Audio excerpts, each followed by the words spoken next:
Hey guys, welcome to Calm History. Tonight we're stepping into the creaky world of 18th century piracy. Not the sword-swinging, cannon-firing chaos you're used to, but something far more plush. You're about to enter a pirate captain's cabin, the private quarters tucked at the back of a ship where stolen treasures became home decor, old maps became wallpaper, and nothing, absolutely nothing, smelled like fresh linen. Imagine candlelight flickering across damp mahogany, a hammock swinging gently, and a parrot muttering curse words in 3 languages. Hey, if you're enjoying these stories, I'd really appreciate a like or subscribe. I'm curious where you're listening from, so drop a comment with your location and what time it is there. Now find a cozy spot. Take a slow, deep breath, and let your body sink into comfort as we journey back in time together. Congratulations. This isn't the part of pirate life they made movies about. It's slower, dustier, and weirder. And yes, you probably wouldn't survive long in it. The splinters alone could be fatal. But you're here now, safe and sound, just listening. So, before you get comfortable, take a moment to like the video and subscribe. But only if you genuinely enjoy what I do here. And if you're still awake, I'd love to know, where in the world are you listening from? And what time is it right now? Now, dim the lights, maybe turn on a fan for that soft background hum, and let's ease into tonight's journey together. You step from the blinding glare of the tropical sun into a dim, narrow corridor. Your boots thunk softly against uneven planks as the world narrows to shadow and wood grain. The air changes too. It's cooler, heavier, like you've stepped inside a forgotten wine barrel. To your left, a warped wooden door hangs slightly ajar. You nudge it open with the back of your knuckle and step inside. Welcome to the captain's cabin. The room is oddly cozy. Low ceilings press in like a protective dome, while thick beams arch overhead like tired shoulders. A few small windows, called sternlights, let in golden daylight, filtered through grime and maybe a smear of fish. A long table stretches the length of the room, cluttered with maps, candles, half-eaten fruit, and a suspiciously sharp spoon. A wooden chair, unevenly repaired with rope and brass nails, stands pushed slightly askew. You notice immediately that nothing is quite straight in this room. Not the floorboards. Not the table. Not the captain's idea of feng shui. The wood underfoot creaks not just from age but from personality. Each plank, each nail, feels like it has opinions. Some of the wall panels are rich, ruddy mahogany, plundered, no doubt, from a Spanish galleon. Others? Haphazard pine and driftwood slapped together with varying shades of desperation. You run your fingers along one panel and feel a long groove carved into the grain. Fortune loves the mad. You're pretty sure that was done with a dull blade and either deep conviction or severe boredom. A brass lantern swings slightly from the ceiling, unlit. When lit, it would cast puddles of flickering light across the room, making shadows seem alive and walls pulse with warmth. But right now, the light comes from outside, from a golden sun filtered through salt-crusted glass. You tilt your head and notice how the dust floats lazily in the beam, like flakes of old parchment caught in slow motion. At the far end of the cabin is a sleeping area, separated by a faded curtain with what might once have been blue embroidery. It sways gently in the breeze coming from somewhere mysterious, revealing glimpses of a hammock and a strange, lumpy pile of furs. We'll get to that later. For now, your eyes settle on the desk. It's massive, considering the size of the room, likely stolen, dragged aboard, and trimmed with a saw that had strong opinions but limited precision. Ink stains bloom across its surface, some fresh, some fossilized. There's a compass, a quill, a broken hourglass, and a piece of parchment with the words, "No quarter given," scrawled in jagged capitals. It might be a warning, or it might be the captain's version of a motivational poster. You reach for the quill. Its feather is oily and slightly nibbled, and realize the inkwell is made from a hollowed-out bullet casing. Pirate ingenuity at its finest. That's one of the beautiful things about pirate decor. It's not about design trends or Pinterest boards.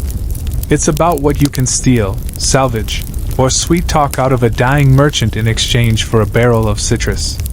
The scent here is overwhelming but not unpleasant. Layers of wax, old wood, sea air, and leather.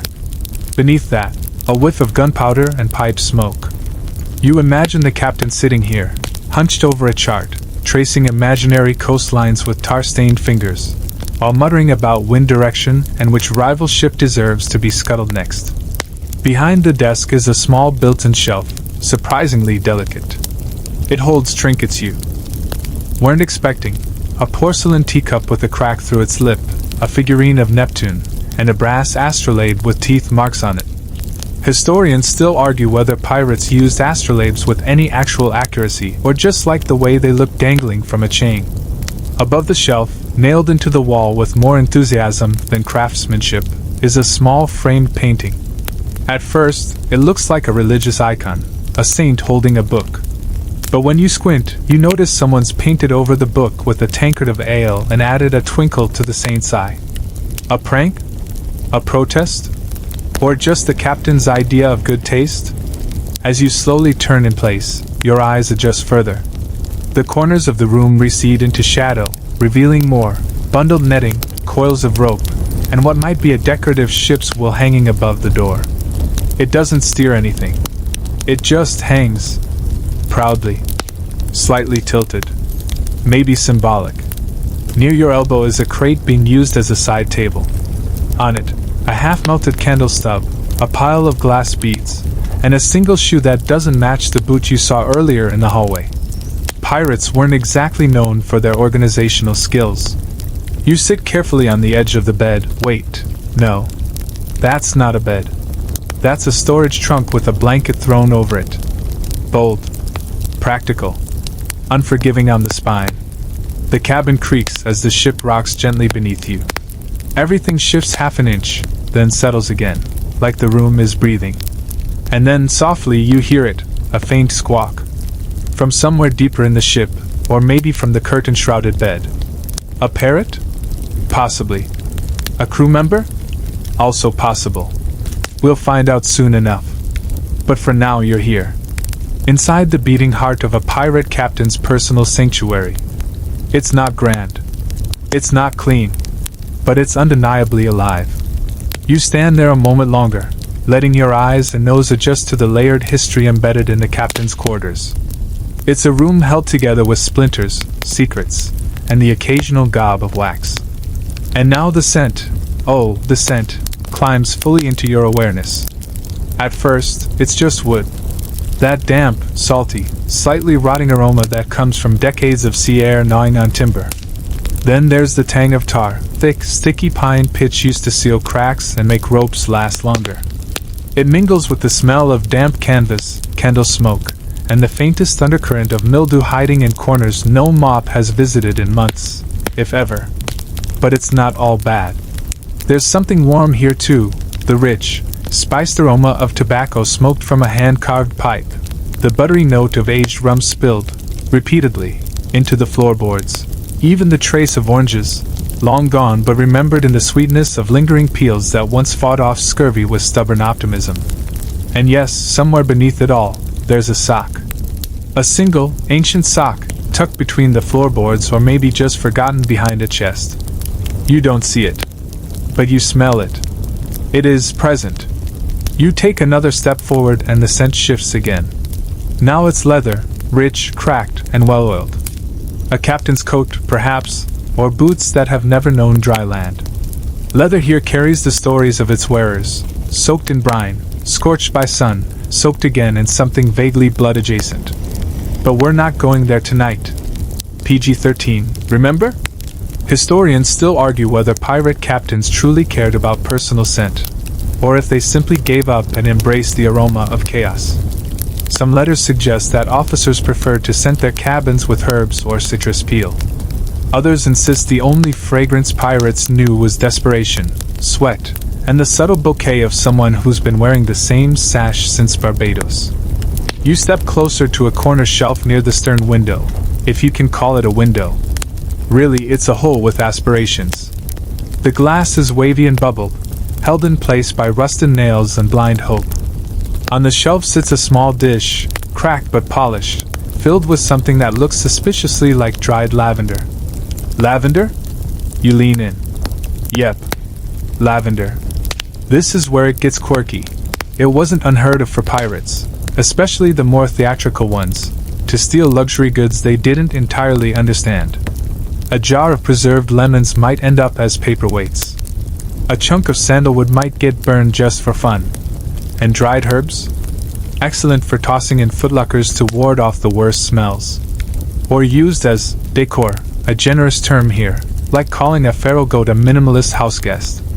Above the shelf hangs a loop of rope knotted into a circle, possibly decorative, possibly once a noose, possibly both. Pirate fashion had layers, and not all of them were comfortable. Beneath it hangs what could generously be described as a curtain. Once deep green, now sort of seaweed-colored, it hangs over a narrow slit in the wall. When you pull it back, it reveals a tiny porthole, too small for a head, just right for the occasional breeze or for squinting at enemy ships like a melodramatic sea goblin. A gust of air sneaks in, stirring the hanging lantern and sending a fresh wave of scent your way, this time sharp with salt, soot, and the unmistakable tang of brass polish. Someone here takes pride in their metal, even if the rest of the place is being held together by superstition and splinters. You look down and spot a small bottle under the table. It's cloudy, corked, and unlabeled, naturally. You give it a gentle swirl and the liquid inside moves thickly, like syrup or regret. You leave it alone. Smart choice. Instead, you crouch and sniff the air near the floor. That might sound strange, but go with it, you're exploring. Down here, near the baseboards, the smell is denser, earthier, like wet rope, ink, and something faintly sweet. You peer closer and notice faint trails, little lines etched into the wood. Chewing? Scratching? Rats, probably. Or crew members with dental issues. Honestly, hard to tell. You turn toward the room's largest wall panel. It's been scrubbed and sanded more than the others, polished even. The grain is smooth and dark, and in the center, a single brass ring gleams where something used to hang. A painting, perhaps. Or a mirror. Maybe even a flag. But it's missing now, and the empty space glares like a bad haircut. Still, what remains is interesting. On the wall, etched faintly by a knife or some overly ambitious spoon, is a long set of initials, AR. Plus DM. Pirates weren't immune to sentimentality. And they definitely weren't immune to vandalism. Near the initials, someone's written something in a looping, almost dainty script. God sees all, but he won't tell. Comforting. You straighten, the floor groaning beneath you, and notice a new layer to the smell's cape, beeswax. It's coming from the door hinges. Someone, perhaps the captain himself, has taken the time to grease the moving parts, not with grease, but wax, to prevent the cabin door from squeaking. Maybe he liked to sneak in and out. Or maybe he just hated squeaky doors. Pirates, full of mysteries. In the corner of the room, an oilskin pouch hangs from a hook. You open it gently. Inside are cloves, crushed cinnamon sticks, and a tiny scrap of orange peel, long since dried into a memory. This was a popular trick among 18th century sailors, scent sachets for pockets, boots, or hammock corners. Not because they were fancy. Just pragmatic. You can only smell so much bilge water before even the faintest clove becomes divine. You tuck the pouch back in place, careful not to disturb it too much. Some things are better left untouched. Another smell now, ink. Strong and recent. You sniff the air and follow your nose to a corner of the desk where a fresh page sits waiting, the letters still drying. You read, "Reckon we'll head toward Tortuga. Wind favors fools and the bold." A signature follows, J. Marius, Captain? You like him already. And finally, just as you're ready to pull away from the sensory overload, something faint hits you. Flowers. Wildflowers. You glance around, confused, until you spot it. Stuffed in a crack between the wall panels is a dried bouquet, yellowed with age, wrapped in twine. Who left it? Why? Historians still debate whether pirates kept tokens from loved ones or if cabin bouquets were just superstition. Some say they were memorials. Others argue they masked smell.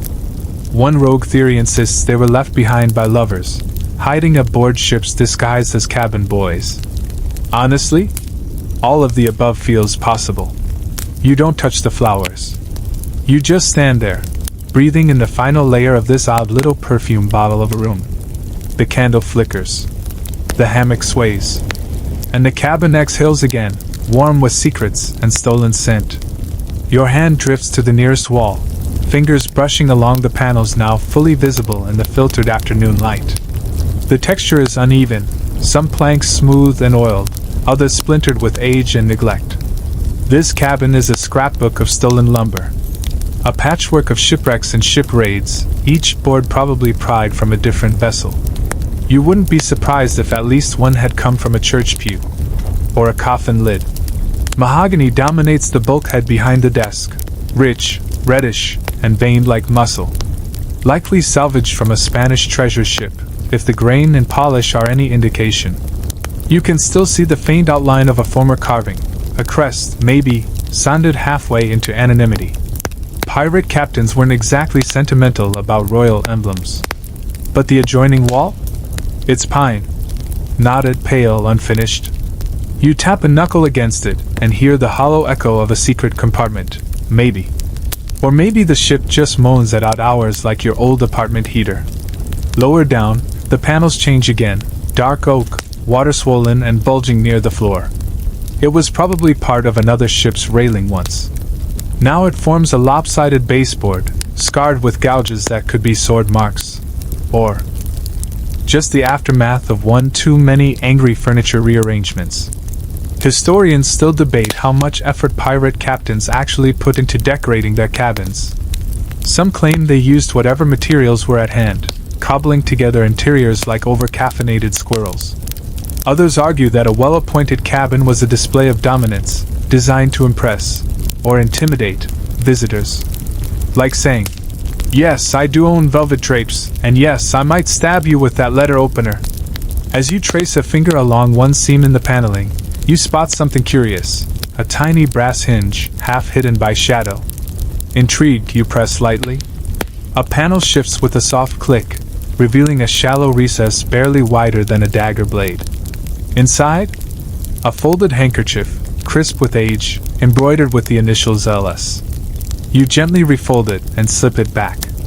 Whatever love, grief, or betrayal lives in that square of cloth, it's not yours to disturb tonight.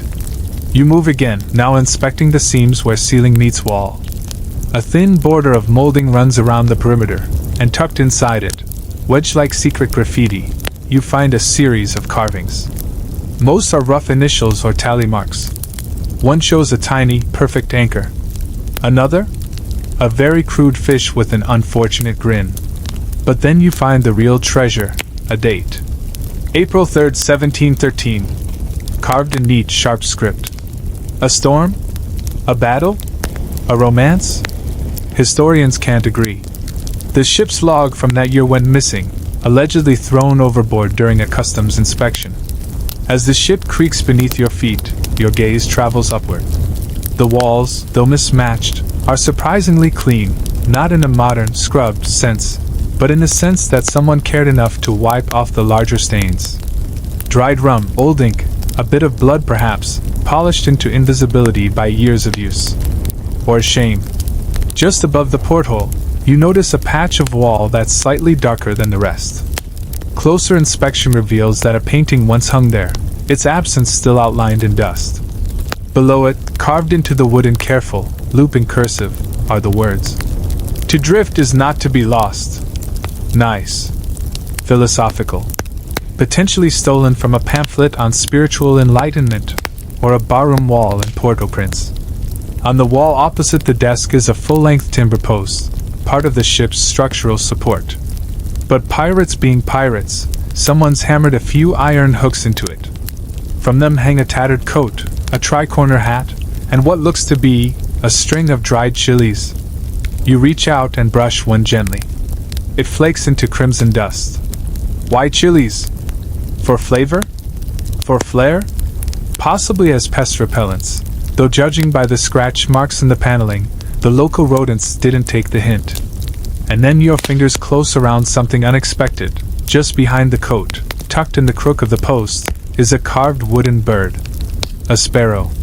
Delicate, dust-covered, and missing one wing. You turn it over. No signature.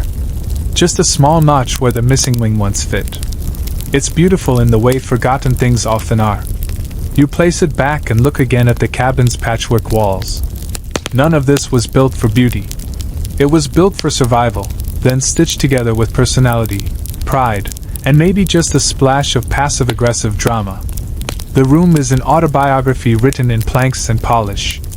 And every corner tells you something new, if you're patient. If you're quiet, your hand drifts to another panel, this one oddly warm to the touch. It's smoother than the others. Less grain, more lacquer. You lean closer and catch the smell of varnish, not recent, but still faint.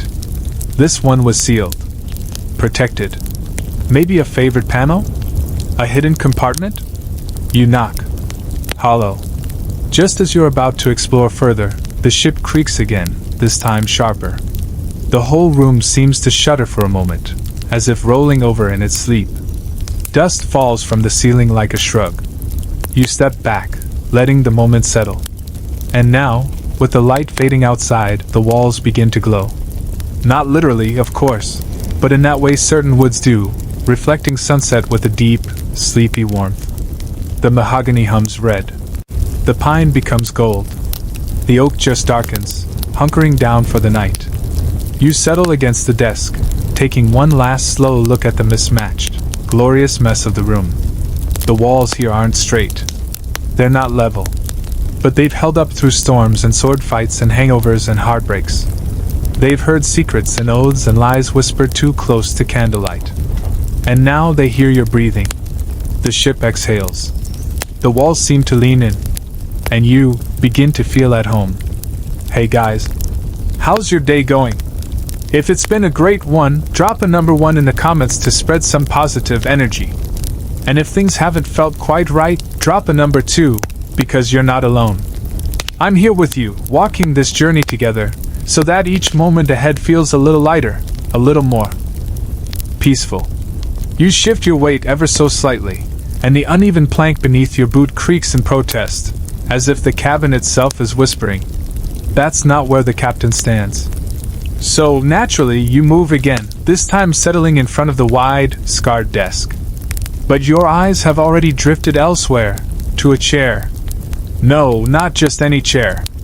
It's tucked near the corner like it's sulking, its legs uneven, one front foot crudely lengthened with what looks like a wine cork and twine. The wood is dark, worn, and mismatched. The seat? An actual barrel lid, bolted onto the frame with visible nails. This chair has seen things. Mutinies. Maps. Possibly romance. Possibly indigestion. You lower yourself into it carefully, and it tilts backward a full inch before finding its balance. There's a subtle groan from somewhere deep inside the structure, not unlike the sound a tired man makes when lowering himself into a too warm bath. You stay still, not because the chair is especially comfortable, but because you're not sure it'll survive a second reposition. In front of you, the desk looms again, its surface a chaotic history of ink blotches, knife scrapes, and ring-shaped burns from mugs long shattered. You notice the drawer handles are all different, one brass, one porcelain, one just a loop of rope.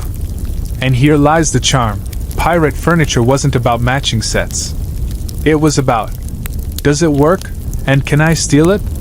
You pull open the nearest drawer, the brass-handled one, and find a stack of parchment held down by a metal compass the size of your palm. The top page is an unfinished letter, scratched in impatient handwriting. And if he asks again about the pearls, tell him they were lost at sea. If he asks a third time, remind him what happened to Andre. There's a coffee ring stamped right over the word, "See," and the corner of the paper has been torn off and used as a makeshift bookmark. You place it back. Gently. Next, you slide open the porcelain-handled drawer, and something clinks inside. A pewter mug, a spoon, and a pair of spectacles with one cracked lens. You pick them up and peer through the broken side. For a moment, the room fractures into two distorted halves, one pirate, one professor.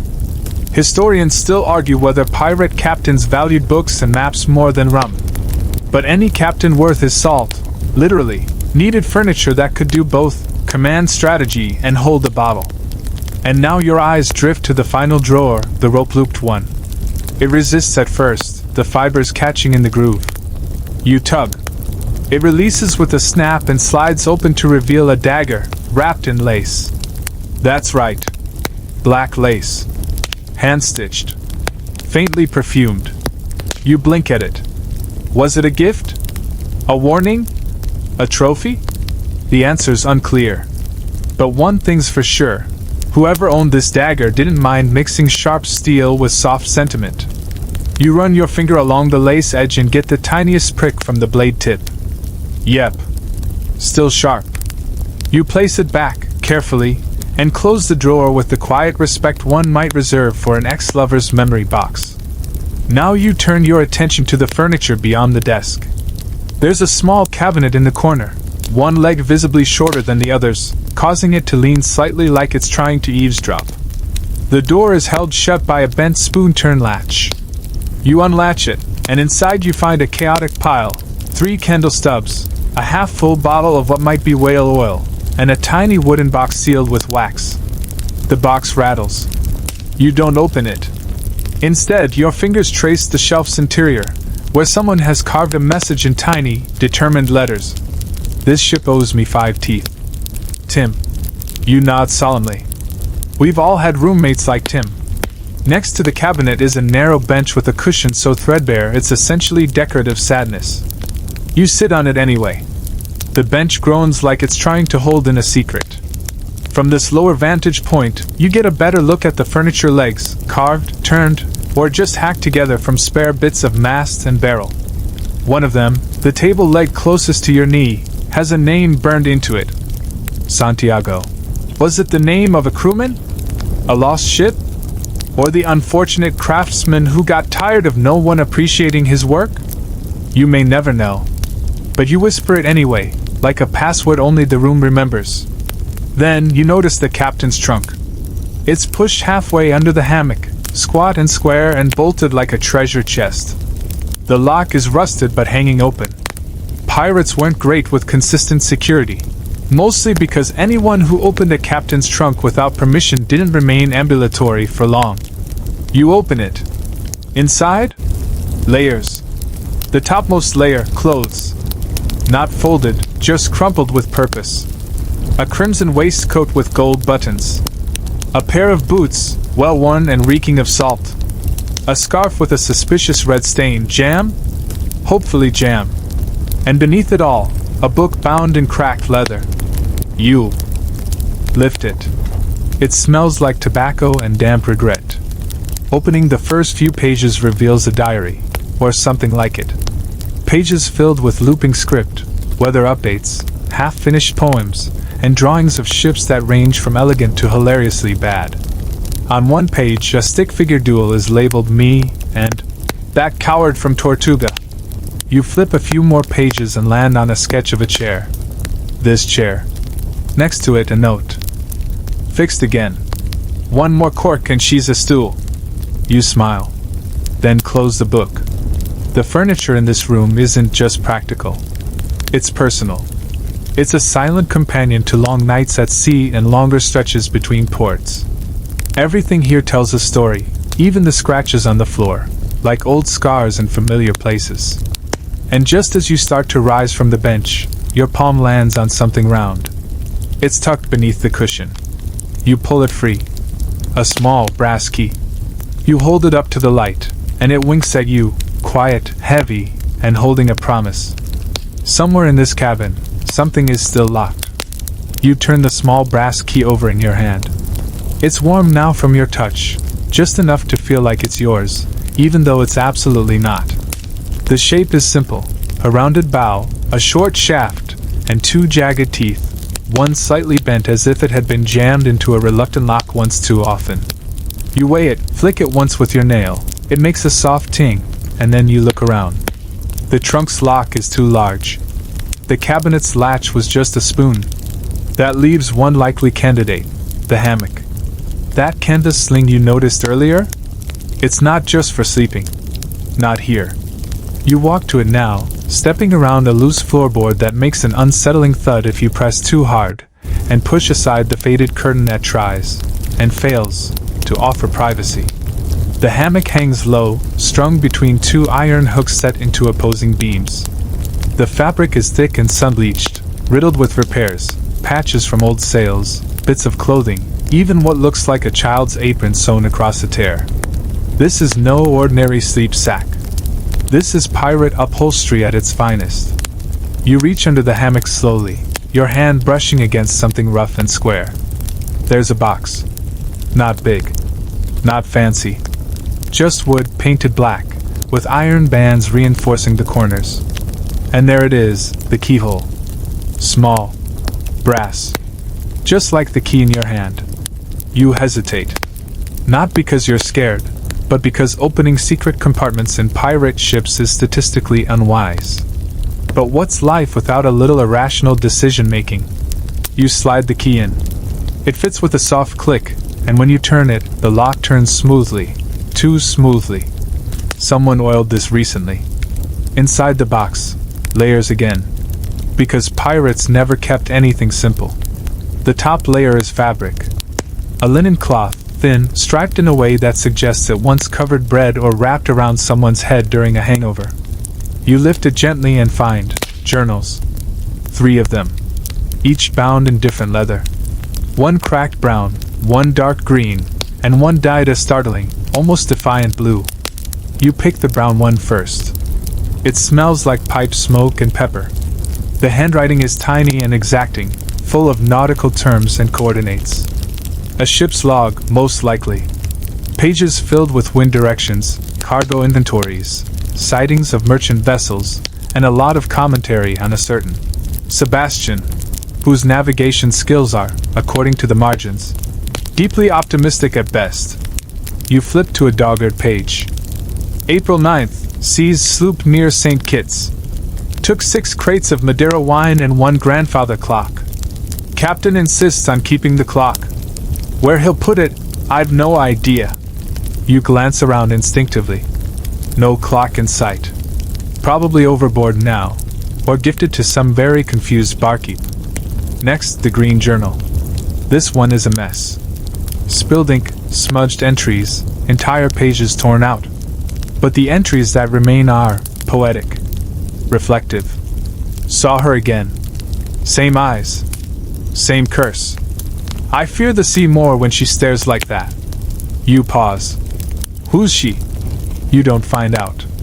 The rest of the entry is scribbled out, replaced by a crude sketch of a storm, with the words, "Not again," written 3 times underneath.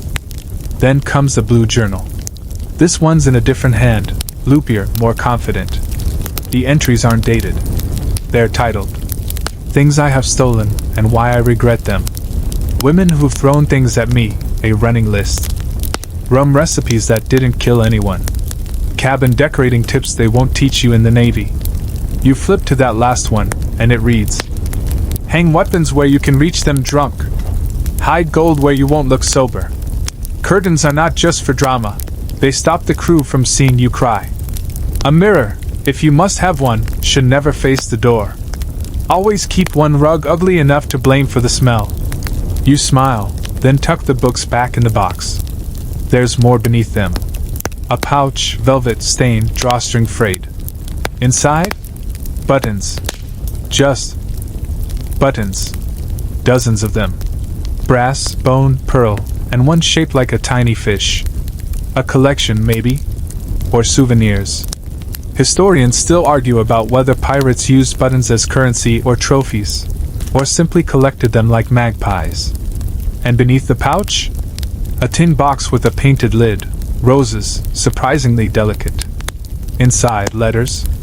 Dozens, all unopened. Each sealed with the same wax mark, a rose with a dagger through it. You don't open them. That would feel like too much. You close the box and relock it, letting it slide back beneath the hammock. Some mysteries can stay where they are. The hammock creaks when you touch it. Not just because of age, but because of stories. You climb in slowly, like you're entering a confession. It sags under your weight, but holds. Lying back, you stare upward, and that's when you see it. The ceiling. And oh, what a ceiling it is.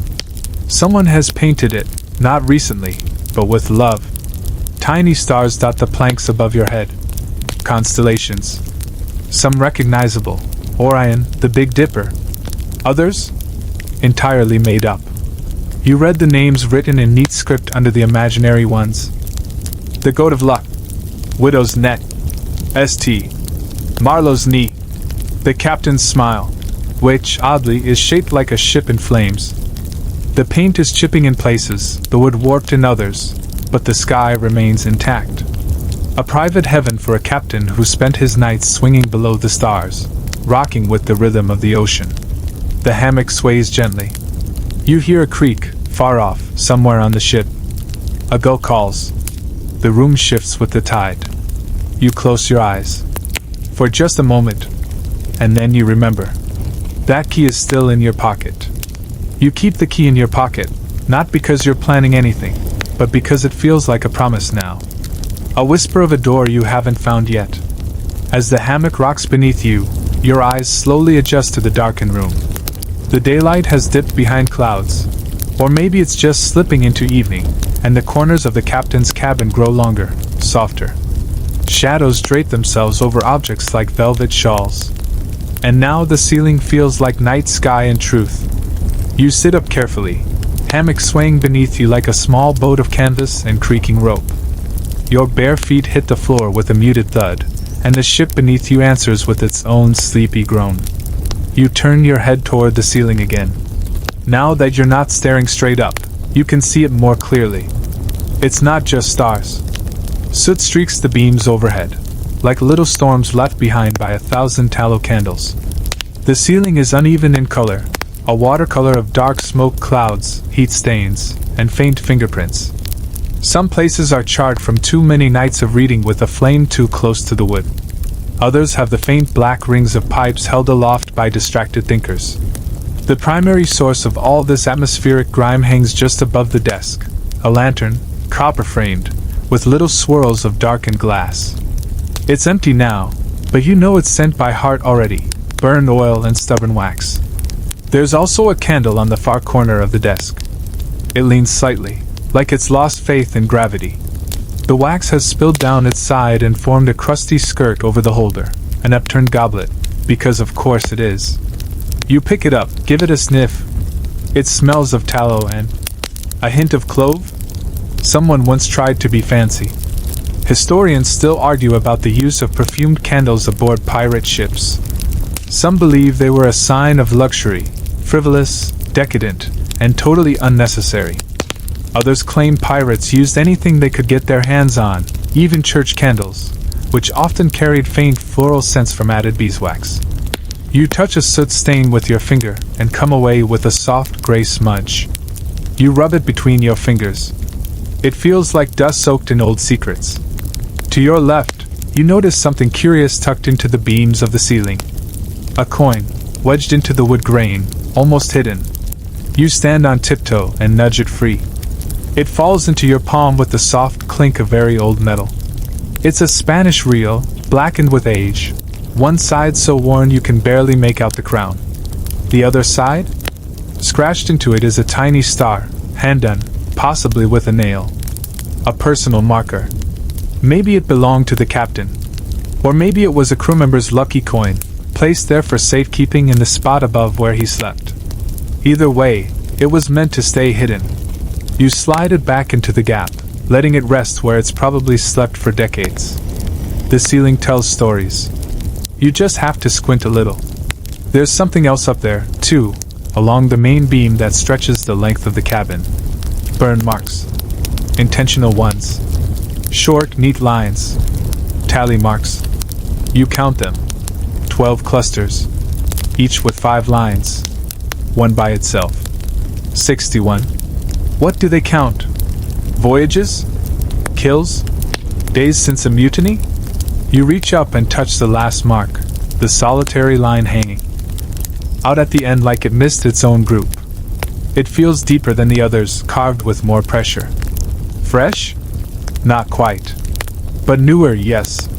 Someone wanted this one remembered. A sudden creak startles you. Just the ship shifting with the tide, but it feels like a breath. Like the room is acknowledging your presence now. Or maybe just tolerating it. You move your eyes along the ceiling and notice something even stranger. Faint painted lines that stretch between some of the soot clouds. You hadn't noticed them before, because they blend so perfectly into the burn marks. Lines connecting stars. The constellations. But some of the lines don't make sense. They form unfamiliar shapes. A circle within a triangle, a bird with 5 wings, a sword that pierces a heart. And then, written in faint, barely their script near one set of stars. She watches still. Right. Totally comforting. You step back from the desk in the hammock, moving toward the port side wall where the shadows grow thickest. A sconce is mounted here. Iron, simple, bent ever so slightly, like someone knocked it with a shoulder and never fixed it. There's a candle in it, half burned. You raise it to your nose. Citrus. Definitely citrus. Possibly lemon balm. Possibly pirate wishful thinking. You light it using the stub from the desk, and for a moment, the room glows again. Flickering light returns the walls to life. The wood catches the glow and ripples with old polish. The ceiling beams bend into shadowy arcs. The lanterns and sconces flicker with phantom presence. And that's when you notice the writing. Above the sconce, barely visible until the candlelight dances across it. Even in the dark, we know the way. Another bit of poetry? Or a practical reminder for drunken returns to the hammock? Pirates didn't always leave behind treasure maps. Sometimes, they left behind instructions, warnings, or just thoughts. You walk to the other sconce, this one nearer the door. It's empty now, but the wall around it is blackened like someone once knocked over a lit candle in a hurry. Beneath the scorch marks are a few faint etchings. You tilt the candle toward them. Small pictures. A sun. A wave. A skull wearing a crown. And under it all, the phrase, "Home, as best we could make it." You step back slowly. This room, this creaking, soot-streaked, uneven chamber, isn't just a captain's cabin. It's a scrapbook. A diary. A home that had to be built from scraps, patched together with stolen cloth and scorched stories. You feel the ship shift again, a gentle sway that makes the candle flicker like it's nodding off. The ceiling breathes. The shadows settle. And the room, once again, becomes still.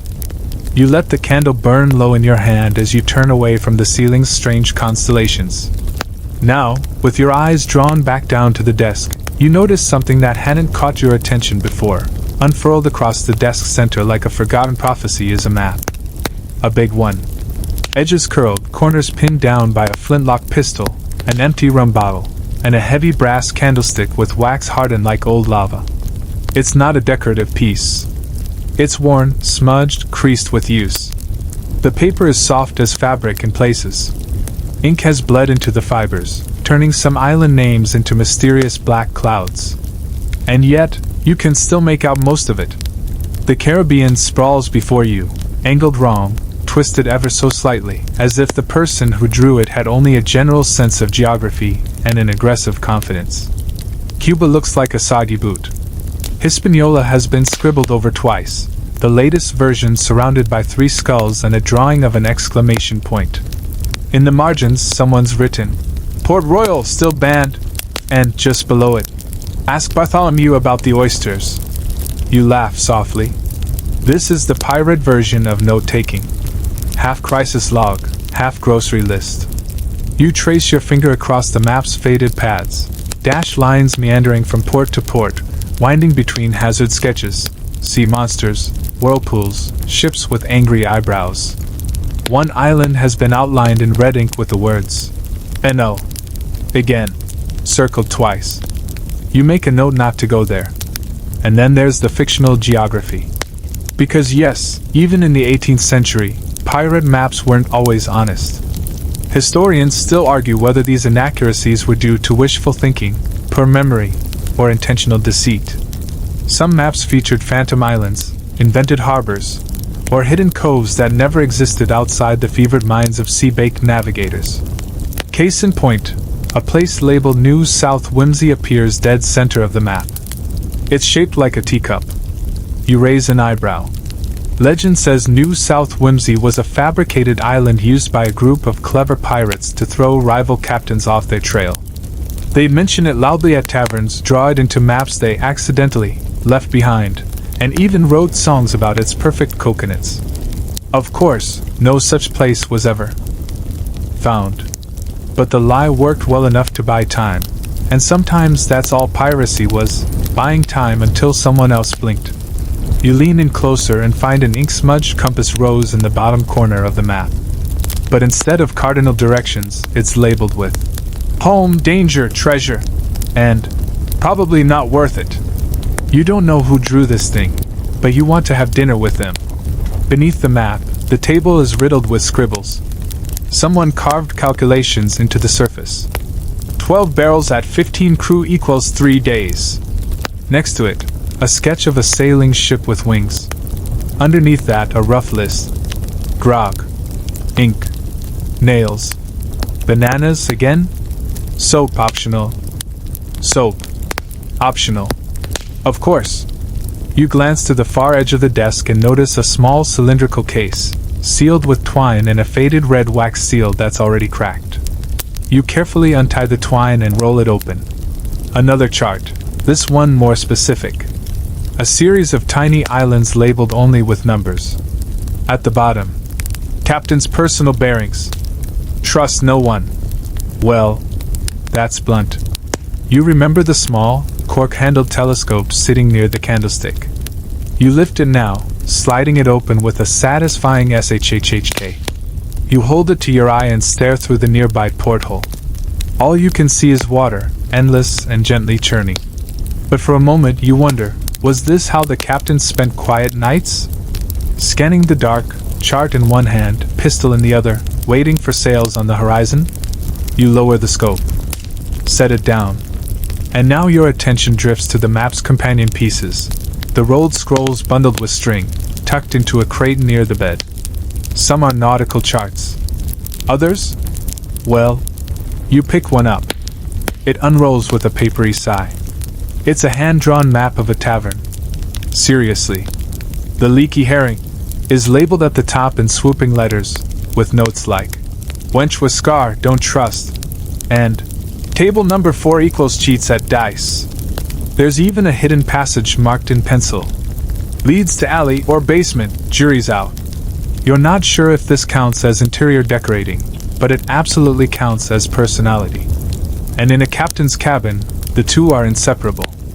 Another scroll contains sketches of ships. Not just the captain's, but others he's seen, or wanted. One is labeled, The Drowned Duchess, and looks suspiciously like it's on fire. Another is a strange hybrid between a ship and a sea creature, with spines along its hull and oars drawn like fins. At the top, Dream Build. No rats. Some of the scrolls are music. Scribbled notation lines and half-finished lyrics. Salt in my sleeve, wind in my hair. One more storm, and I'll sleep anywhere. You pause for a moment. That one hits a little too well. Tucked between the music is one final chart, smaller, folded like a letter. It's not nautical. It's anatomical. A crude drawing of a heart. Next to it, the words, If I lose this, leave the rest. You stare at the sentence for a long moment. Then you refold the page. Set it gently back where you found it. Because some maps don't lead to treasure. They lead to something far riskier, memory. And in this dim room, where fantasy and fact blur like ink in seawater, even the maps are haunted. You roll the final map closed, the paper soft and pliable from years of use and perhaps a few tears that weren't seawater. As you set it back in its place, your eyes lift to the cabin wall behind the desk, a place previously lost in shadow but now lit gently by your flickering candle. And there they are. Curtains. Not the grand kind you'd find in a nobleman's estate. No. These are threadbare, mismatched drapes, one deep burgundy, the other a faded navy that might have once belonged to a naval officer's coat. They hang from a makeshift rod fashioned from a rusted harpoon, bent just enough to give the illusion of symmetry. The harpoon still has a leather strap wound around the hook end, now functioning as the world's most dangerous curtain tie. You pull one curtain back slightly, curious what lies behind, expecting perhaps a window or more shelving, but all you find is a blank wall. No secret compartment. No painting. Just curtain for curtain's sake. Because pirates, as it turns out, love drama. That's not speculation. That's history. At least according to a few surviving cabin inventories, which list fabrics far fancier than their owners had any business acquiring. Historians still debate whether pirate captains stole expensive textiles for trade, comfort, or pure theatrical flair. Case in point, this velvet curtain smells like sweat and lilac. You gently let it fall back in place, and the room instantly feels more mysterious. That's the thing about curtains. They create secrets even where there are none. A bit of fabric, and suddenly a cabin becomes a stage. Your candlelight dances along the fabric's folds, and you now notice that parts of it have been stitched, poorly, but lovingly. Embroidered into the lower edge are little shapes, a compass rose, a six-pointed star, a fish, and curiously, a teacup. New South whimsy strikes again. The other curtain, the one you haven't touched yet, has a tear in it the size of your hand. Through it, you glimpse a painting behind the fabric, just barely visible beneath the rip. You pull it aside and let out a small breath. It's a portrait. Or was, once. The painting shows a woman, seated, wearing a pale blue dress with golden embroidery. Her hair is pinned up, her expression regal. Except, someone has made adjustments. Pirate adjustments. A monocle has been painted over her left eye. A saber now juts from her belt. And in bold black strokes someone has written, Lady Killjoy, Queen of Storms. Is it satire? Devotion? A joke after one too many mugs of rum? We may never know. But the effect is striking, somewhere between admiration and mockery. And it fits, because pirate aesthetics were never about reverence. They were about transformation. Captains took what they found and made it theirs, even if that meant giving a noblewoman an eye patch and a belt of pistols. You let the curtain fall again and now turn your attention to the other fabrics draped throughout the cabin. Over the bedpost hangs a sheer scarf, red as blood orange peel, catching the candlelight like stained glass. The hammock is knotted with old cloth scraps, repurposed kerchiefs, torn shirts, even a bit of lace you strongly suspect once belonged to the dagger you found earlier. And then there are the flags. Yes. Multiple. One hangs above the doorway, black cloth, frayed, with a skull and crossed bones that were clearly hand-painted. Not the symmetrical, sanitized versions you find in gift shops. This one's got personality. The skull has a gap-toothed grin, and the bones are slightly crooked. Below them, someone has added, Do not disturb, seriously.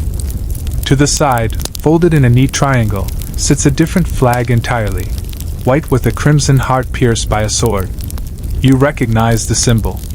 It's attributed to a real-life pirate named Stede Bonnet, sometimes called the Gentleman Pirate. Whether this is in homage, a theft, or a total coincidence is, of course, lost to time. Historians still argue whether pirates used customized flags as identity, intimidation, or inside jokes. Many believe each ship's flag was as unique as its crew, designed to terrify, impress, or confuse their victims. Some flags even featured hourglasses, bleeding hearts, or skeletons doing merry little jigs. You walk over to the folded flag and gently lift one corner. The fabric is stiff with age but soft at the edges, like it's been handled often. Perhaps unfolded before a battle. Or maybe just admired during long stretches of boredom. Pirates had a lot of boredom. Not every day was treasure and cannon fire. Many were just windless, foodless afternoons, long hours with nothing but waves and the smell of each other. Maybe that's why they decorated so dramatically. You take one last look at the flags, the curtains, and the hand-painted portraits, and realize something unexpected. This cabin is a gallery. Not one that follows artistic rules, but one that expresses everything the outside world denied them. Control. Identity. Theater. You run a hand along the edge of the curtain, feeling the little embroidered fish again. Who made that? A crew member? A lover? The captain himself on a sentimental night? Whatever the case, you leave it be. Because some stories deserve to remain stitched into the walls, quietly watching over the ship. You leave the curtain swaying behind you, like a final bow after a strange little performance, and your attention slides towards something far less delicate, but arguably more personal. The weapons wall. Every pirate captain's cabin, you've come to realize, had its share of drama. And what's more dramatic than a full arsenal arranged like a gallery exhibit of very sharp personality traits? This one does not disappoint. The wall near the hammock is covered in flintlocks, cutlasses, boarding axes, and at least two things that might be farming tools but were clearly repurposed for violent encouragement. They're not lined up neatly. No velvet cases. No polished plaques. Just leather loops nailed straight into the wood, holding weapons of every make and mood. And yes, you get the distinct sense that some of them are purely for show. You walk closer, candle in hand, and study the first row, 3 flintlock pistols, each engraved, none matching. The one on the left has a rose carved into the handle, the kind of detail that says, "Yes, I shoot people, but I'm also a romantic." The center pistol is plain, no flair, well-oiled, workmanlike. And the third? Tiny. Absolutely tiny. You could hide it in a boot or, frankly, a generous bun of hair. You pick it up and find that it's been hollowed slightly, lighter than it should be. A showpiece. Maybe even fake. The trigger wobbles like a drunk sailor. This one's here for intimidation, not function. You place it back. Let it hang there like a punchline. Below the pistols, a row of cutlasses. Now these are real. The first is chipped along the edge, the grip wrapped in what might be eel skin, and still smells vaguely of salt and sweat. The second is a heavier blade, shorter, but thicker, with a pommel shaped like a lion's head. The third cutlass is pristine, too pristine. A display weapon, maybe gifted, maybe never used. Attached to it with a scrap of ribbon is a card. You lean in. "To my dearest Marius, may it stay clean forever." A gift. A promise. Or a subtle insult. It depends on how well Marius cleaned his weapons, really. You tilt your head and notice something hanging awkwardly on a nail too high to reach comfortably. It's a curved blade. Not quite a saber. Not quite anything. Historians still argue about this kind of weapon, part machete, part ceremonial prop. Some say pirates looted them from African or Indian trade ships. Others insist they were custom forged for boarding actions. This one? The hilt is wrapped in red cloth. You can't tell if it's bloodstained or just dyed, but you're not eager to sniff it and find out. Next to the blades, a boarding axe. This one's a brute. Iron head, splintered wooden handle, notched like someone used it to hack through more than just rope. There's a symbol burned into the wood, 2 crossbones, no skull. Underneath it, in tiny letters, "This side up." You chuckle. Of course. And then, you find the oddities. Because of course the weapons wall doesn't end with things that make sense. To the far right, almost as an afterthought, hangs a cane. Elegant, slim, topped with a brass knob shaped like a thistle. You lift it, and something rattles inside. Hidden blade? Hollow smuggling tube? A musical instrument? You twist the knob. Out comes a thin metal spike. Yep. It's a weapon. But here's the kicker. Etched along the shaft in tiny, swirled script is the phrase, "For the operas I do not attend." You put it back slowly. Above it, something that looks like a hand mirror at first, circular, with a carved wooden handle. But on closer inspection, it's a throwing disc. Blades tucked into the edges, disguised with paint. Someone painted a tiny flower in the center. Dainty. Deadly. You step back now, looking at the wall as a whole. It's a biography in steel. Each weapon says something. About who the captain was, who he wanted to be, and what kind of message he wanted to send. None of it matches. But that's the point. Pirate captains weren't uniform. They were contradictions held together by willpower and the occasional dramatic flair. An ego. Don't forget the ego. That brings you to the central piece of the wall. A long, two-handed sword. Absolutely impractical for ship combat. Heavy, ceremonial, and more likely to put a hole in the deck than in a rival. But it's mounted right in the center of the weapon's display. Higher than the rest. Framed by two loops of rope, with a small scrap of parchment nailed underneath. You get closer. Read the note. This is not for battle. This is for memory. You stare at the blade. It gleams faintly. It's been polished. Maintained. The rest of the cabin has the charm of controlled chaos. But this sword, this one's sacred. Was it from a duel? A family heirloom? A trophy from a friend or foe? You don't know. But the reverence is unmistakable. You glance down to the floor and notice something curious. A rug? Not decorative. Not woven. Just there. But it's shaped, unmistakably, like a bear. And you realize it's not a rug. It's armor. Leather armor, flattened and shaped like a rug. Chest plate splayed open, arm straps stitched down to keep it from curling. Someone decided this piece of protection had fulfilled its duty, and should now be walked over instead of worn. You bend down. There's something stitched into the collar. Better you than me. Morbid?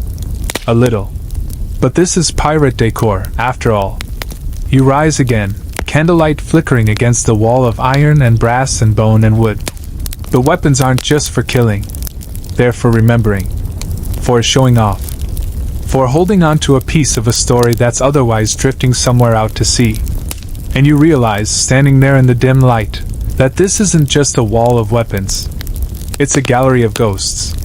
You turn away from the wall of weapons, the weight of memory and metal still lingering in the air, and spot something even stranger. Trophies. Or at least, what someone thought qualified as trophies. They're clustered together on a shelf tucked behind the door, just beside the hanging coat rack and under a crooked lantern with a cracked glass pane. This isn't a place for display, not really. It's too dim, too awkwardly placed. But the items here feel important. Like secrets placed just out of sight. The shelf sags slightly under the weight of objects that seem, at first glance, completely unrelated. But give it a moment. Let your eyes adjust. The first thing you notice is a monkey. Not a live one, thankfully. But a very small, poorly preserved taxidermy specimen, curled on a little wooden stand like its mid-nap. Its glass eyes are different colors, one blue, one brown. Its fur is patchy. Its tail has been repositioned to hold a tiny spoon. Why? No one knows. Historians still argue about the role of exotic animals aboard pirate ships. Some believe they were mascots, status symbols plundered from merchant vessels. Others think they were traded, eaten, or, in this case, turned into eccentric conversation pieces. You crouch to read the label beneath the monkey, written in scratchy ink on what was once a playing card. Bartholomew. Found him thieving. Let him keep the spoon. You gently step back. To Bartholomew's left, perched on a polished wood base, is a long, spiraling tusk. At first you think it's a unicorn horn, because hey, it's that kind of room, but no, it's a narwhal tusk. Probably looted from a northern trader. It gleams faintly in the candlelight, clean and sharp. There's a ribbon tied near the base, a dark blue one, with a brass button fastened to it. The plaque beneath it reads, "For proving whales have teeth. Eat that, Clive?" Ah, scientific vindication and petty revenge. A classic combination. Above the tusk, hanging slightly crooked from two mismatched nails, is a wide-brimmed hat. Faded green felt, stitched in gold thread along the rim. You reach up to touch it and feel the softness of age. The hat smells faintly of cigars, salt, and something floral. Jasmine, maybe? There's a note pinned to the brim. Belonged to Lady A. Acquired after a very polite duel. You glance down to find a pair of satin gloves sitting beneath it. White. Unmarked. Delicate. The story here practically writes itself, and yet you're not sure you want to know how it ended. And then you spot something truly unexpected, a snow globe. Well, sort of. It's a small glass sphere, sealed with wax, filled with water and bits of what appear to be shredded maps. When you shake it gently, they swirl around a miniature wooden ship glued to the base. The hull has Marius carved into it. You stare for a long time. Did the captain make this himself? Is this what pirates do in their downtime? Arts and crafts that quietly break your heart? You set it back gently. And now your eyes fall on the most curious item of all, a single black boot, mounted upright on a pedestal. It's pristine. Polished. Elegant. Too elegant for a pirate. The stitching is fine, the sole barely worn. And yet, nailed to the pedestal beneath it is a silver plate that reads, "Worn once. Took the man's ship. Left him the other." That's cold. And honestly, a little funny. To the side of the shelf, resting on a hook, hangs a lantern with colored glass panes, red, green, and amber. It's not lit, but when you turn your candle toward it, the colored light floods the shelf in hues of blood and gold. Everything looks theatrical. Grandiose. You get the sense that this is the captain's private joke. These aren't just trophies. They're stories. Captured, frozen, and propped up in places where they'll be seen only by those who look close enough. You reach for a small object tucked between the tusk and the globe. It's a tooth. Human. Set into a silver ring. You hold it up, and etched around the band in tiny letters are the words, "Speak ill and swallow this." You put it back. Quickly. Now your eyes scan the wall above the shelf. You hadn't noticed before, but it's full of tiny carvings, scratches that form symbols, names, and fragments of phrases. You tilt your head and read, Still waiting. Eaten, not sunk. Bitter root tea equals not poison? Forgive me, Clara. Don't trust the drummer. The last one gives you pause. The drummer? There's no drummer on board, right? You glance back at the monkey. Just to be sure. And then, above everything, almost invisible in the shadow of the beam, is the longest carving. Deep and deliberate. What I take, I keep. What I keep, I name. What I name, I cannot forget. It's not a motto you've seen in any books. But it feels old. Like a spell. Or a confession. You back away from the shelf, taking it all in again. The monkey. The tusk. The ring. The fake snow globe with the ship trapped inside. A lifetime of mischief, violence, comedy, and weird little triumphs stacked in one forgotten corner. This isn't a trophy wall. It's a museum of mayhem. And in its dusty corners and crooked displays, you can almost hear laughter, echoing softly between the waves of memory. You leave the monkey and the narwhal tusk behind, two things you never thought would coexist on a shelf, and turn your gaze upward. There, partially obscured by the rafter's shadow and a hanging length of coiled rope, is a framed painting. Or at least, it was a painting. Now it's, well, let's call it pirate improved. The original work appears to be a religious icon, a serene figure robed in blue, gazing skyward with outstretched hands. Perhaps a saint, or maybe even the Virgin Mary. A symbol of peace, sanctity. And yet, someone has added a tankard of ale to her left hand. Her robe has been adjusted, with painted stripes, transforming it into something that looks suspiciously like a tavern apron. And over her solemn expression, a faint smirk has been sketched in charcoal. It's uneven, cartoonish, and strangely effective. The result is equal parts irreverent and oddly charming. You step closer and spot a line of script painted directly beneath the frame. Our Lady of the Last Round. Next to it, someone's added a tally, 4 vertical lines, then 1 crossed. A 5th. Likely counting drinks. Or miracles. Or hangovers survived. Historians still debate how pirates interacted with religion. Some kept crucifixes in their cabins. Others traveled with lucky charms, or relics, acquired from monasteries. Most practiced a kind of rugged, selective spirituality, invoking God when cursing or surviving cannon fire, then turning to Neptune when the winds refused to shift. and when either answered, they made up new saints altogether. Case in point, Our Lady of the Last Round, who watches over her ragged congregation from the cabin wall. You look around and begin to notice more altered artwork. Above the doorframe, a small oval painting, likely once a portrait of nobility. The subject now wears an eye patch and has been adorned with a very unflattering mustache, painted on, of course. There's even a speech bubble scratched into the wood. "You call that a broadside?" You snort softly. Pirate humor ages like cheese in a warm bilge. To the right of the desk, another frame. This one untouched. It holds a watercolor landscape of a shoreline at dusk, the colors soft and strange. Lavender sky, burnt orange waves, black rocks like teeth on the coast. No signature. No caption. It's beautiful in a way that feels personal. You imagine the captain staring at it for long stretches. Maybe it reminded him of a home long gone, or a place he imagined, invented, told stories about. A harbor that existed only in the mind. And then, tucked just beside the ceiling beam, is a tiny sketch. Charcoal on paper. Unframed. Pinned with 2 rusted nails. It's of a child. Not detailed. Just a little face, round cheeks, wide eyes, a gap-toothed smile. One hand raised, like waving. The other holding something that might be a wooden sword. Beneath it, in faded ink. Loose.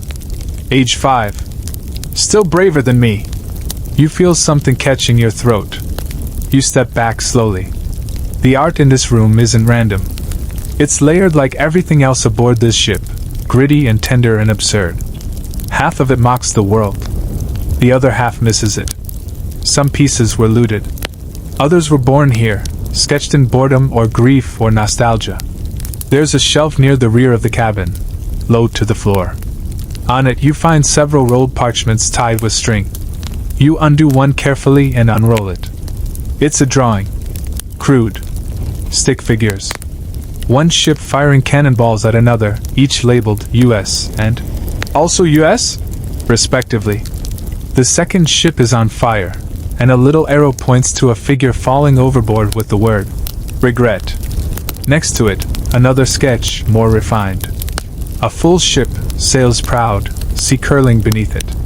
The perspective is surprisingly accurate. There's even shading. At the top, written in confident script. Painted from memory. The sea was louder that day.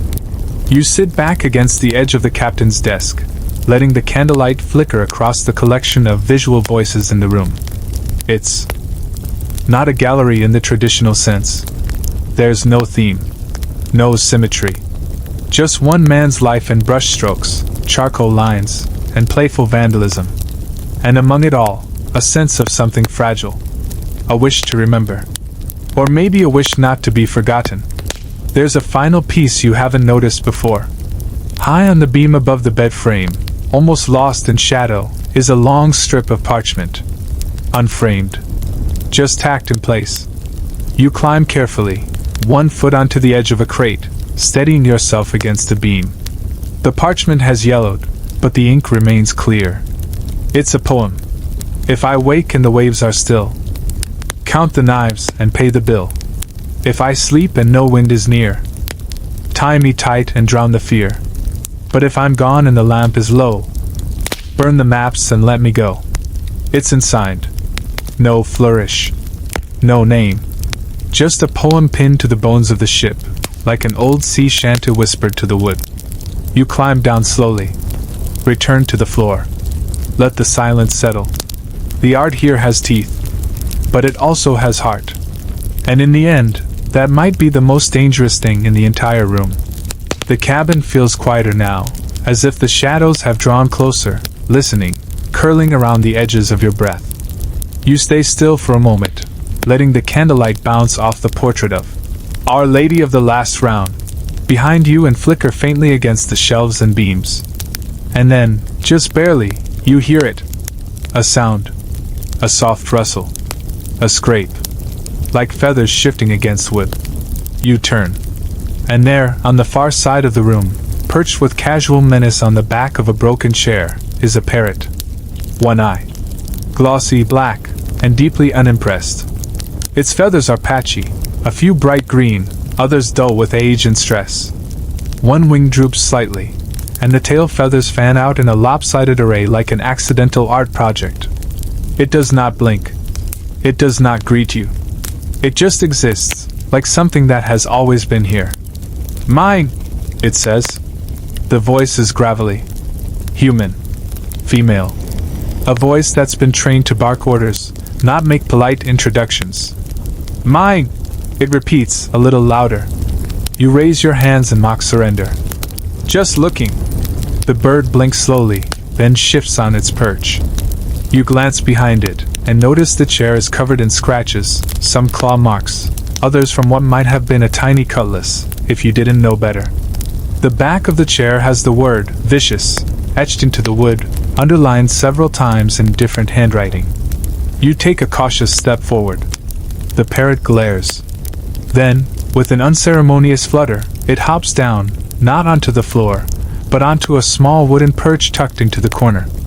It's mounted beside a cage. A rather large, rather empty cage. And beside that cage is another. Also empty. You count 3 total. 3 cages. All open. All unoccupied, except by feathers, bits of shell, and a single wooden toy shaped like a fish. You step closer and spot a little plaque nailed beside the perch. Captain's Choir. Feeding schedule, whenever they demand it. There's another line scratched below in messier writing. Do not give them citrus. Ever again. You crouch beside the cage and take in the oddities. The floor is lined with crushed lavender and cinnamon bark. One perch is wrapped in soft linen. Another is stained blue, as though someone tried, unsuccessfully, to paint it. A third cage contains what looks like a tiny hammock. Because of course it does. The parrot clicks its beak. Loose, it says. You freeze. Loose. The name carved under the child's sketch earlier. Loose. The parrot squawks again, louder, head cocked. Still braver than me. You blink. It's mimicking the captain. That much is obvious now. But the voice is hauntingly clear, as though it remembers the exact cadence, the pause, the weight of that sentence. The parrot bobs up and down once, then tucks its head beneath one wing. Apparently, the show is over. You rise and glance around the area. The floor under the cages is lined with a rug, stitched in a swirling pattern of seaweed and octopus arms. It's damp. Not with seawater, but from what appears to be pineapple juice. You notice a small, upturned bowl. The inside reads, Queen Molly. Beside it, a chewed cork. A spoon. A broken bell. This wasn't just decor. This was an ecosystem. A chaotic, squawking, probably violent one. You pick up the bell and give it a tentative shake.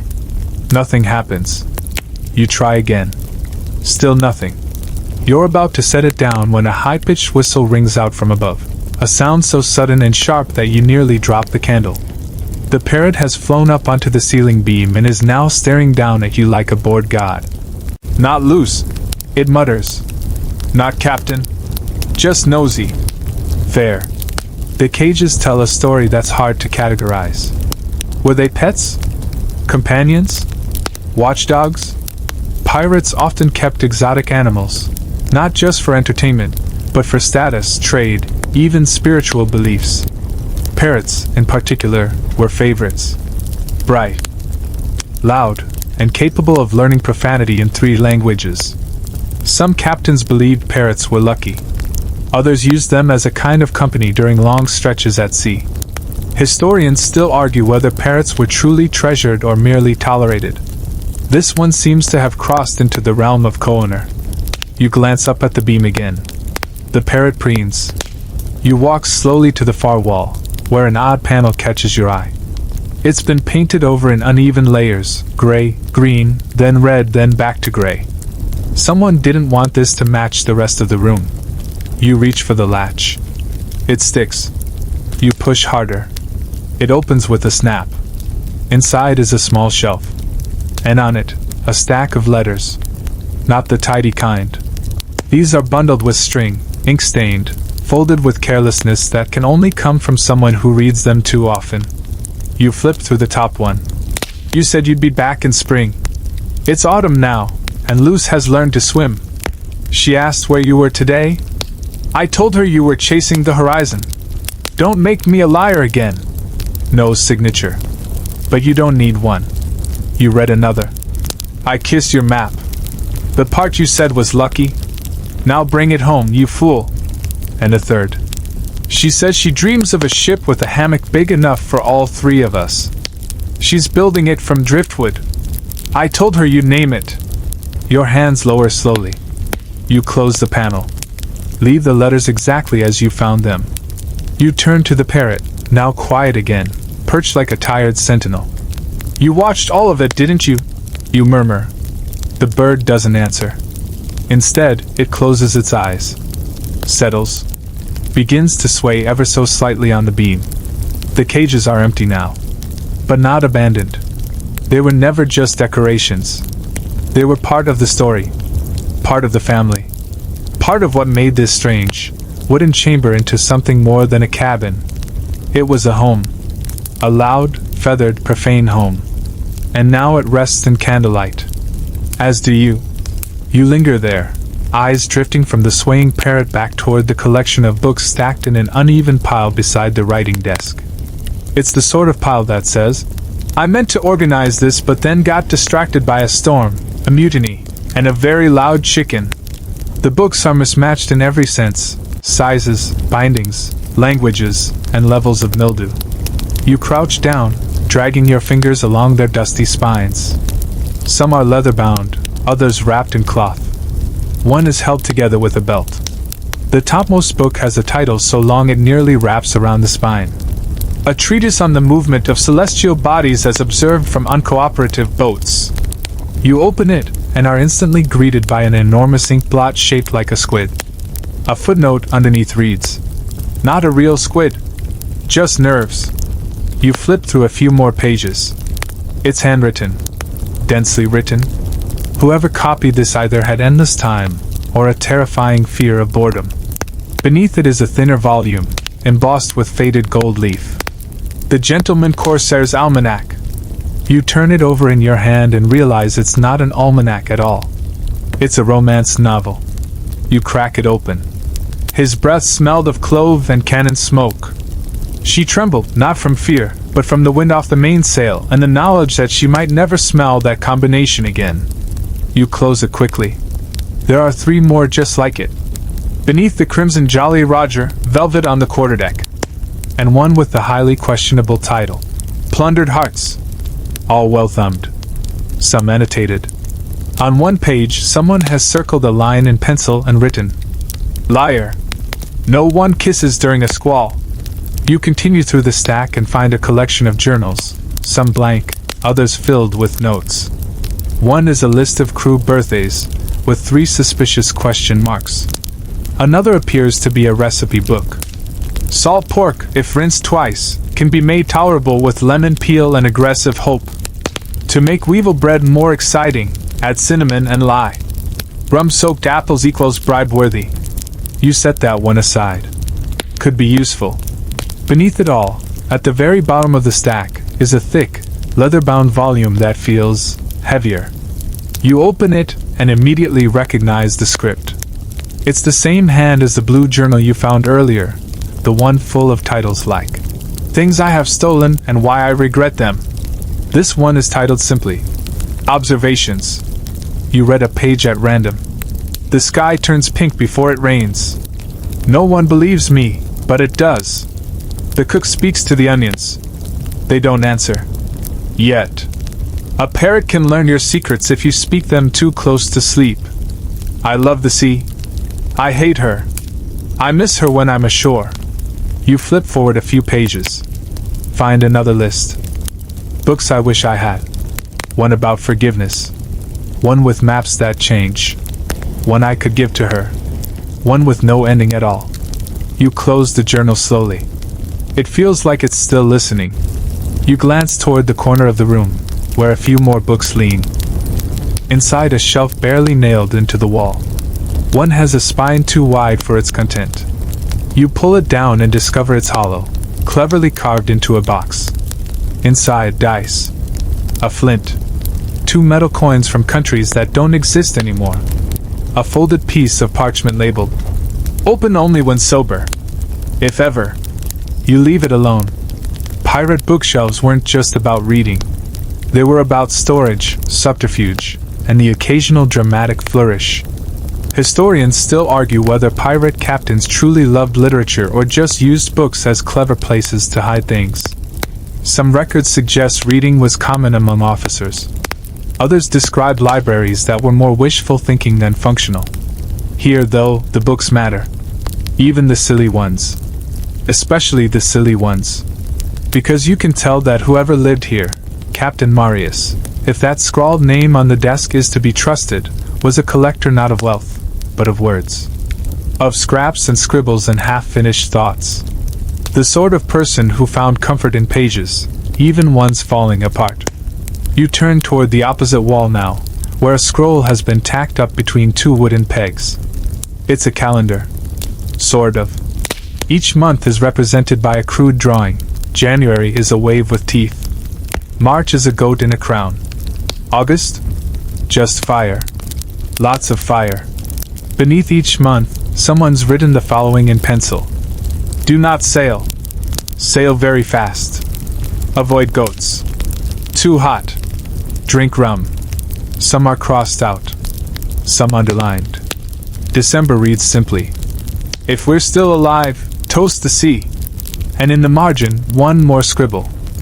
Remind loose, books are ballast for the heart. You smile at that. Because somewhere between the romance novels, pirate cookbooks, angry weather notes, and philosophical parrots, you've found the soul of this room. Not just a cabin, not just a hideout, but a place where stories, real, imagined, and desperately improvised, were gathered like treasure. And in this quiet hour, lit by the last stub of your candle, you can feel those stories pressing in. Not to scare you, just to keep you company. The candle gutters low now, casting a soft, golden glaze over the room's cluttered corners.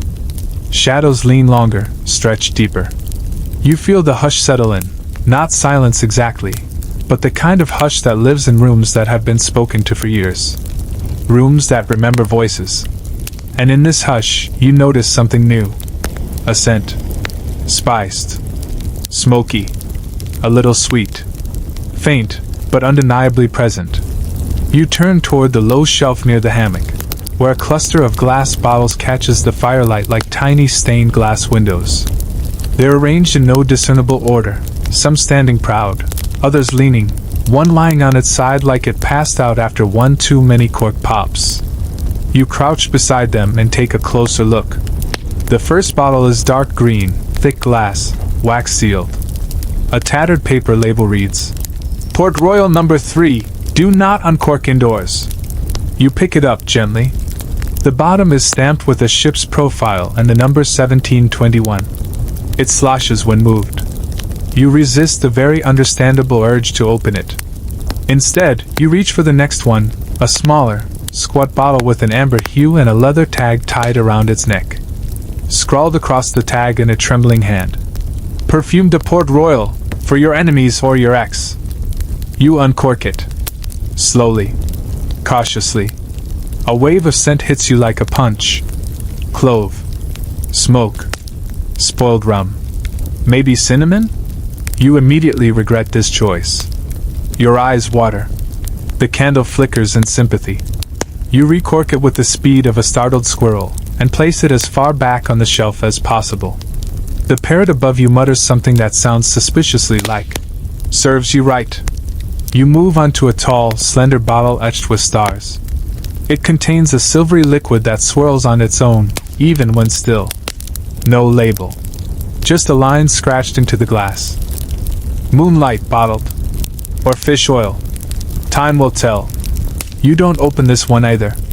Instead, you sit back on your heels and survey the collection. There must be 20 or so bottles here, some with wax strips like candles, others sealed with cork and twine. One has a tiny spoon taped to the side. Another is covered in soot and smells faintly of burned sugar. Somewhere beneath the shelf is a shallow drawer. You tug it open, and inside you find dozens of tiny cloth sachets, each tied with red thread. When you pick one up and sniff, it smells of lavender, lemon peel, and ash. Another smells like mint and pipe smoke. A third one smells like sadness and mold. No, wait, just mold.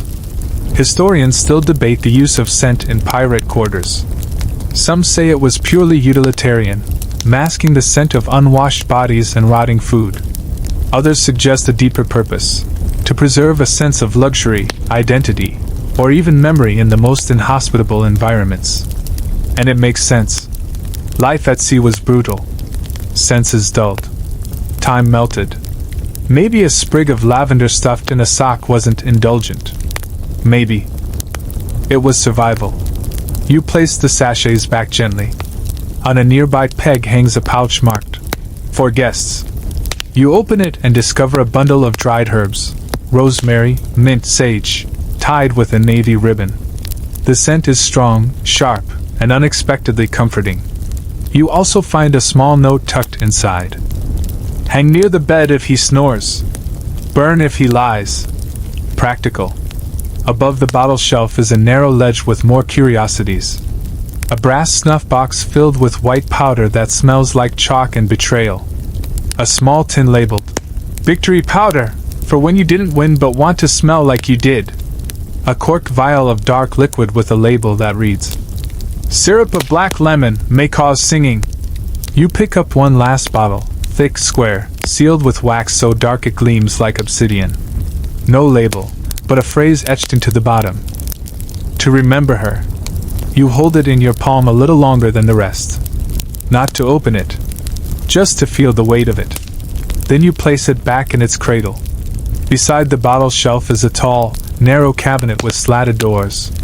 You open it, half expecting more bottles, but it's lined with cloth instead. Folded shirts, some with lace trim. A blue waist sash that smells of rose oil and sea salt. A leather satchel labeled, "Don't open unless drunk or in love." There's also a hat box. Inside, a powdered wig. It's yellowed with age, dusted with something that may or may not be nutmeg. You lift it, and a small note flutters out from beneath. "For infiltrating boring parties." You close the box, grinning. The scents in this cabin aren't just a cover. They're to remember places, people, seasons. A bottle for the rainy month in Jamaica. A sachet from the spice market in Bridgetown. A sprig of rosemary wrapped in a letter that was never sent. This isn't just a pirate's cologne shelf.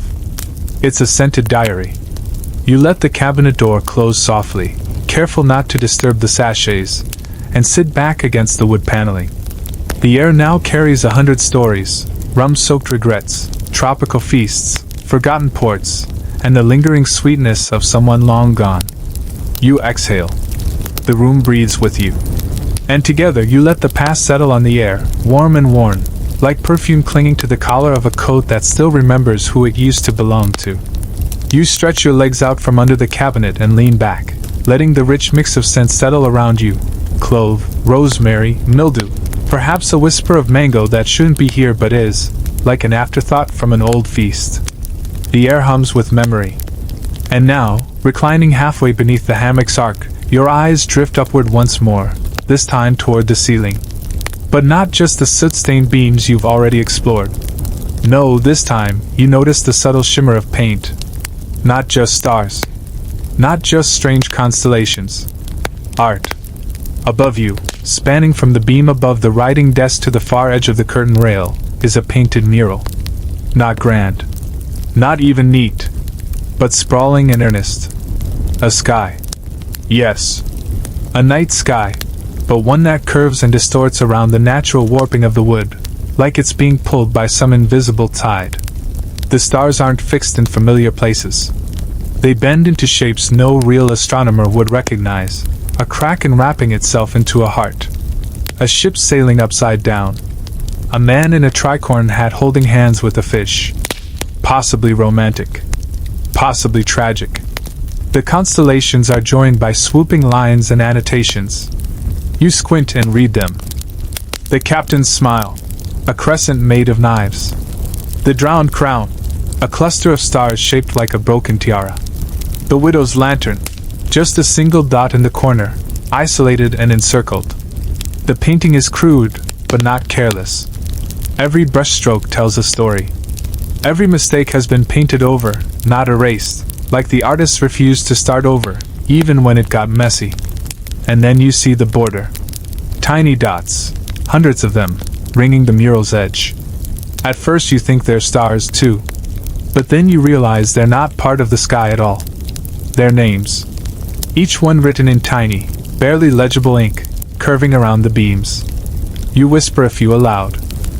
Isa, Tomas, Nellie, Fortune, Ropeter, Henry with the teeth. That last one gets a pause. You scan further. Some names are scratched out. Some have little hearts beside them. Some tiny daggers. One simply reads, Mama. You imagine the captain lying in the hammock below this mural, staring upward on sleepless nights, whispering names into the wood. People loved. People lost. People who helped hang the curtain crooked or swore they'd return with lemons and didn't. You lower your gaze, and it lands on the captain's writing desk once again. And there, in the drawer you left closed before, is something sticking out, a folded square of parchment with a thin leather tie. You retrieve it. Unfold it. It's a letter, but not written to anyone. It's a list. Things I meant to do. Buy new boots. Write. Loose back, don't lie again. Burn the painting or fix it. Sail north, even if no one follows. Find the person who smells like rosemary. Learn the constellations properly. Stop naming the storms. Stop naming the ghosts. Keep one promise, just one. Bury the map before someone else does. There's no signature. No grand farewell. You tuck it gently back into the drawer and close it. Your candle has almost burned out. The wick flutters like it's dreaming. You lie down beneath the painted sky, where brushstrokes become galaxies and names turn into constellations. The hammock above you sways in rhythm with the ship's slow breathing, as if it still rocks someone invisible. The cabin feels alive now, not haunted, not heavy, but lived in. Loved. You take a final look around. The monkey with his spoon. The spoon with its monkey. The shelf of bad perfume and better memories. The glass bottle labeled only to remember her. The mural above your head that bends the stars into stories. And you realize the ceiling isn't just a decoration. It's a map. Not of the sea, but of the person who once slept here. You close your eyes. Let the ship rock. Let the room settle. And above you, the stars wait patiently for sleep. The candle finally dies beside you with a faint sputter, a last breath of warmth before darkness takes its place. But the dark in this cabin isn't cold. It's thick, familiar, like a well-worn coat. You lie still, letting it wrap around you, and you listen. Somewhere above, the parrot rustles. The timbers creak like an old man shifting in his sleep. And far beneath, the hull hums with the ocean's slow, steady pulse. You sit up, and the floor greets you with its usual groan. The smell of old wax and spice still lingers, warm and grounding, as if the room remembers your presence and has chosen not to mind. You turn toward the corner near the head of the hammock, a place you haven't yet explored. There, hidden behind a half-closed crate lid and a curtain of hanging coats, is a writing desk unlike the others. Shorter. Older. The kind of desk you suspect was never meant for maps or ledger books, but for secrets. The wood is darker here, warped in places, with tiny burn marks along the edge, perhaps from dropped matches or anxious candle hands. The desk has a single drawer. No lock. Just a faint engraving on the front. She said I needed somewhere to tell the truth. You open it slowly. Inside, a bundle of letters tied with red ribbon. Not pirate maps. Not instructions. Just letters. Dozens. You choose one and gently unfold it. The paper is soft, crinkled from being opened and reopened. The ink bleeds at the edges, as if the words were written quickly. Or emotionally. You're right. I don't write enough. It's easier to steal than to admit I miss you. But I miss you like a man misses land. Like a rope misses tension. You blink. Breathe. Pick up another. Luz climbed the mast today. A real one, not driftwood. She was so proud. She said, "This is how we talk to the stars." And I told her, "Yes, that's exactly right." You close the letter carefully and return it to the bundle. This isn't a logbook. This is a confession chest. You find a small, folded piece of paper tucked into the back of the drawer, worn at the edges, like a talisman. It contains only a single line. "If they find this, tell them I tried." You close the drawer. Not out of sadness, but respect. You rise slowly and catch sight of something you'd missed before. A painting hanging low on the cabin's far wall, half concealed behind a rack of oilskins and rope belts. It's not large, nor impressive, but the frame is handmade, the canvas stretched taut, the colors still vivid. It depicts a single cabin. This cabin, lit by candlelight. The hammock gently swaying. A warm glow in the stern windows.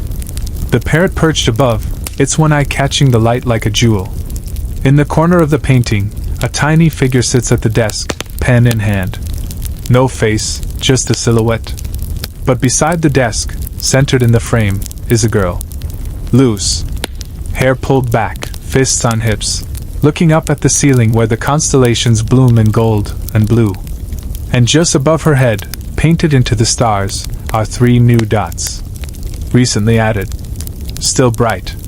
You trace them with your finger. Someone updated this painting. Someone remembered. You step back and glance around the room.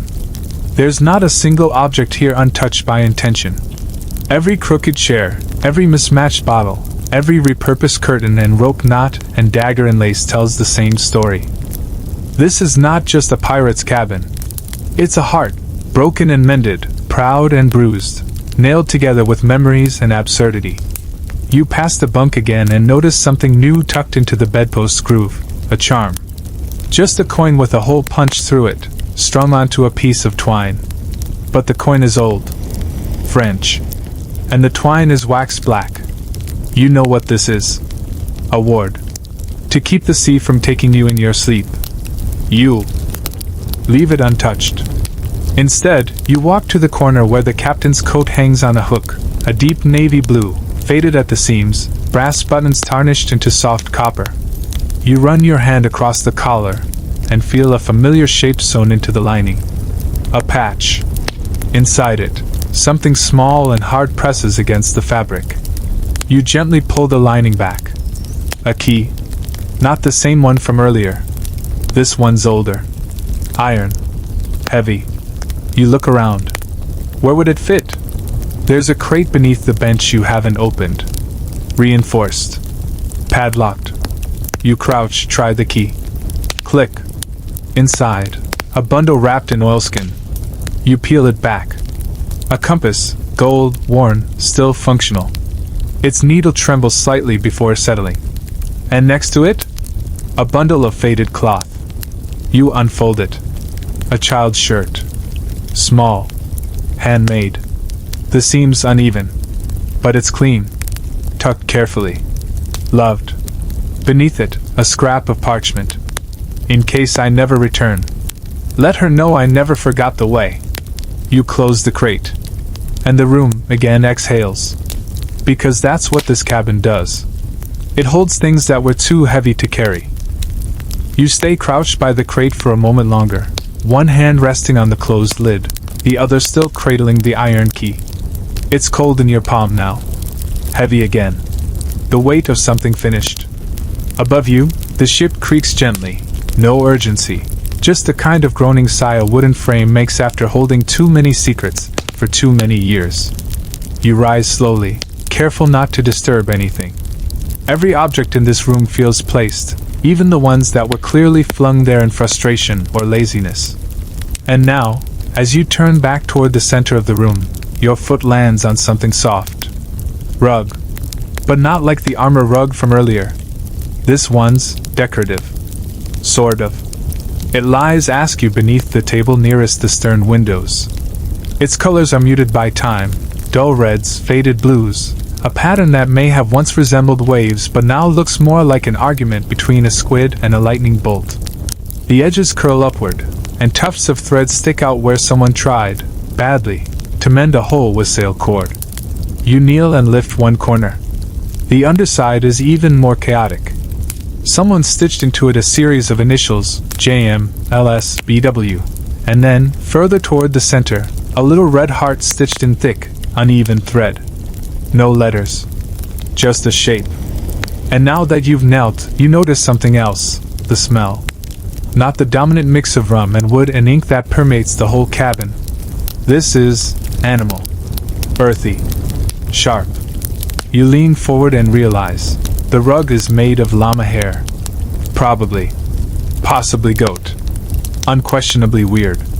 Historians still argue about pirate tastes in textiles. Some suggest that rugs were looted and used purely for warmth. Others argue that flamboyant captains developed their own unique styles, layering gaudy colors, mismatched textures, and trophies from every continent they stumbled across. Whatever the truth, this rug is a choice. You stand again and scan the room with new eyes. Now that you've adjusted to the low light and the chaos, the layers become obvious. There are rugs upon rugs here, one under the hammock, made of braided rope dyed with berry juice. Another beneath the desk, patterned in zigzags and patched with oilcloth.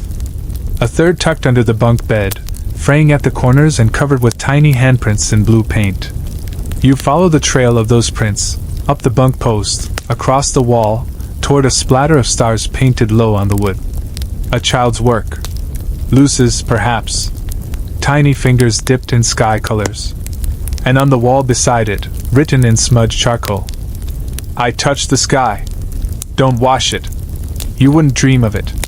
You move toward the small alcove where the rugs have been folded and stacked haphazardly. You count at least 7 more, each one more absurd than the last. One is made from stitched-together flags. Another has coins sewn into the fringe. A third is covered in writing. You spread that one out across the bench and squint in the low light. It's not just writing, it's a diary. Written in thread. A tapestry journal. The entries are short. Matter of fact. February 3rd. Rained sideways. Socks ruined. February 8th. Tried to steal French rug. Stole French wine instead. Upgrade. February 14th. Luce gave me sea glass. Called it treasure. Probably is. February 17th. Lost my temper. Lost a friend. Lost sleep. Each line stitched in a different thread. Some bold. Some unraveling. This isn't a decoration. It's a confession disguised as upholstery. You fold it gently and return it to the pile. And then you find the last rug. Smaller than the others. Neater. Black, with a border of golden knots stitched around the edge. At its center, a circle. Inside the circle, a single word. Here. That's it. You sit down cross-legged on it, suddenly unsure if this is a map, a prayer, or both. It feels solid beneath you. Grounded. A pirate's life was one of drift. Of motion. But this rug says otherwise. This rug says, I was. I am. I stayed. You lie back and look up at the ceiling stars again. They haven't moved. But something about them feels closer now. Less like decoration. More like company. And you realize, this cabin, for all its madness, was never meant to impress. It was meant to hold. Memories. Mistakes. Laughter. Sorrow. Rugs made of flags. Rugs made of words. It was a soft place to land when the rest of the world was hard.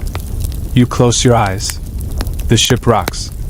The rug says, You're still here. The motion of the ship beneath you is barely noticeable now, a gentle, steady rhythm that hums through the planks, the beams, the rugs, and into your bones. The sort of sway that doesn't ask questions. It just rocks you, patient and slow, like the ocean wants you to remember, you're still aboard.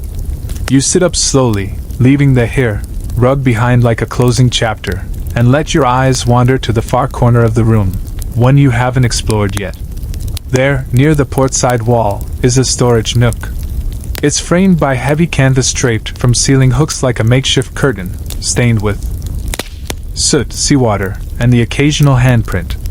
You part the fabric gently, as though stepping backstage. Behind it lies an organized chaos of natural objects. Shells, bones, coral, stones, all arranged on wide wooden shelves reinforced with rope netting to keep them from tumbling in rough weather. They glint and shimmer faintly in the low light like pieces of an undersea hoard. You reach for the nearest specimen, a conch shell the size of your fist, its surface chipped, edges worn smooth by time and touch. Someone's carved into the spiral, in tiny, looping letters. Heard her voice in this once. Never again. You place it gently back and move along the shelf. There's a dolphin vertebra, white and clean as ivory, tied with a red ribbon. Next to it, a chunk of volcanic glass as black as midnight and sharp enough to cut just by looking at it. Beside that, a perfect sand dollar, protected in a little wire cage like a relic. And then, the femur. Yes. A bone. Human? Hard to say. Probably not. Hopefully not. It's unusually clean. Polished even. Someone has etched a face into the top of it, smiling, crude, cartoonish. Jeffrey. Made it home in spirit. You don't want to know more than that. The shells grow stranger as you explore. One is dyed purple, lacquered and sealed with a cork. You shake it. It rattles. Another is covered in gold leaf, with a quote scratched into it. Buried treasure isn't always buried. Beneath that, you find a twisted length of coral, knotted like a rope and affixed to a wooden base. A nameplate reads, "The Knotted Path, found east of Sanity." You chuckle quietly. That tracks. Historians still debate why pirates collected natural oddities. Some claim they were trophies. Others think they were trade goods, or the results of boredom during long stretches ashore. There's also the theory that sailors, especially pirates, believed these items held power. Coral to calm the seas, shells to capture voices, bones to protect the ship, or curse it, depending on your mood. You step down to the lowest shelf, where larger stones rest, smooth beach rocks painted with chalk designs, faded now. One bears a map. Just an island, a dot, an X. No names. You trace the lines and wonder if the island exists at all, or if it was born out of longing. You find a sealed jar labeled, "Things I couldn't say." Inside, sand. Just sand. Another jar contains small, round pearls, none perfect, each cloudy. A torn scrap of cloth is tied to its neck, bearing a stitched message. She said they looked like moons. And then, tucked in the farthest back corner, is a box. You pull it forward. It's lined with cotton, and inside are teeth. Dozens of them. Some clearly human. Others not so much. A small sign taped to the inside lid reads, "The crew's contributions. One per mistake." You close it. Carefully.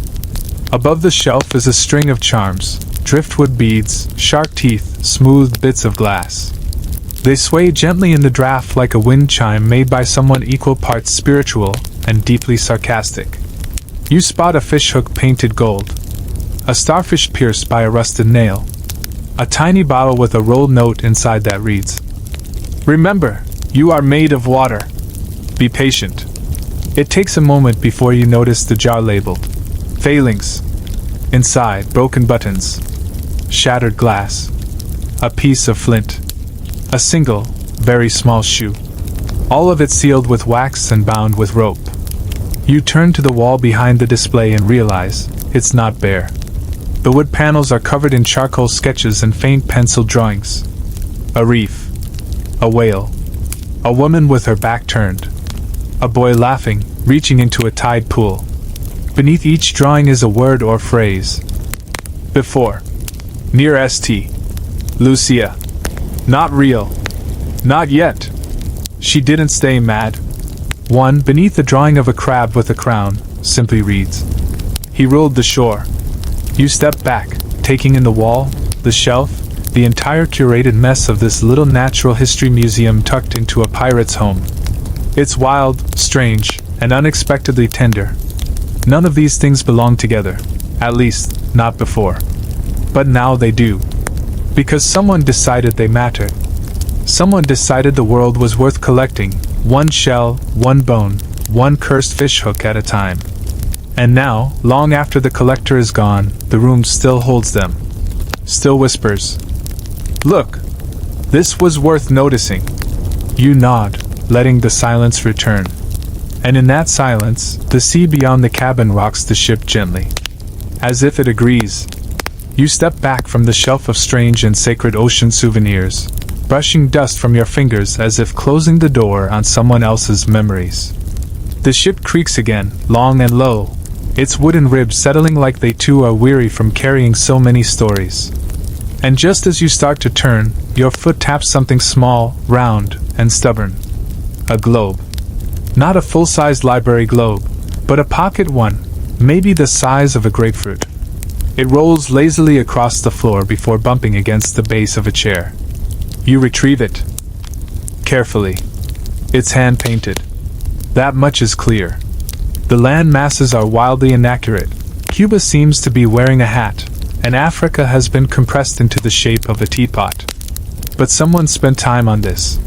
The oceans are painted with delicate waves, and the equator is stitched in golden thread, like a belt. You spin it gently, and it whirs like it hasn't been moved in a very long time. Etched into the wooden base are the words, "The world as I prefer it." You smile. On a nearby table, a narrow, rickety one wedged between two beams, you spot a series of boxes. Not treasure chests. Just containers. Some are cigar boxes, others lined with felt or sealed with string. You open the first. Inside is an assortment of buttons. But not ordinary ones. These are carved. One bears the image of a tiny anchor. Another has a star. One has been etched with a face, wide eyes, toothy grin, and on the back a name. Benny. Lost to the laundry sea. The next box contains locks of hair. Braided. Tied in ribbon. Some with notes. From Luce, after the storm. Mary. The second time she said yes. Me. Before I cut it all off to look fierce. You pause before opening the next smaller box. Inside, scraps of paper.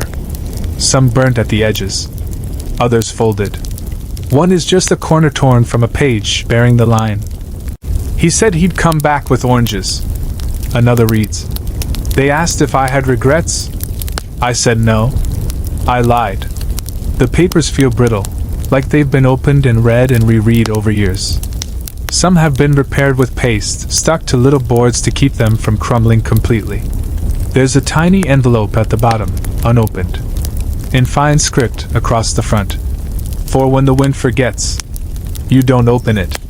You're not meant to. Beside the boxes lies a collection of carved objects. A whale's tooth etched with waves. A piece of driftwood smoothed into the shape of a key. A candle holder fashioned from what appears to be part of a violin. There's also a stone shaped almost like a heart, flat, white, slightly chipped, and inscribed with just one word. Stay. You sit on the bench beside the table now, letting your eyes drift across the surface. Someone has scratched a long phrase into the tabletop with the tip of a knife.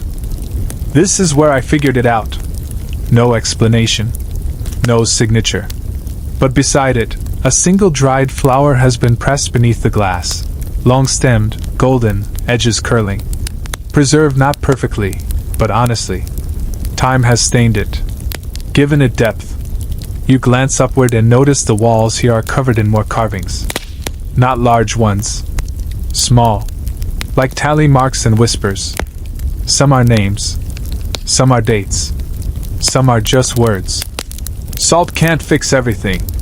Leave room for wonder. Not all monsters were mistakes.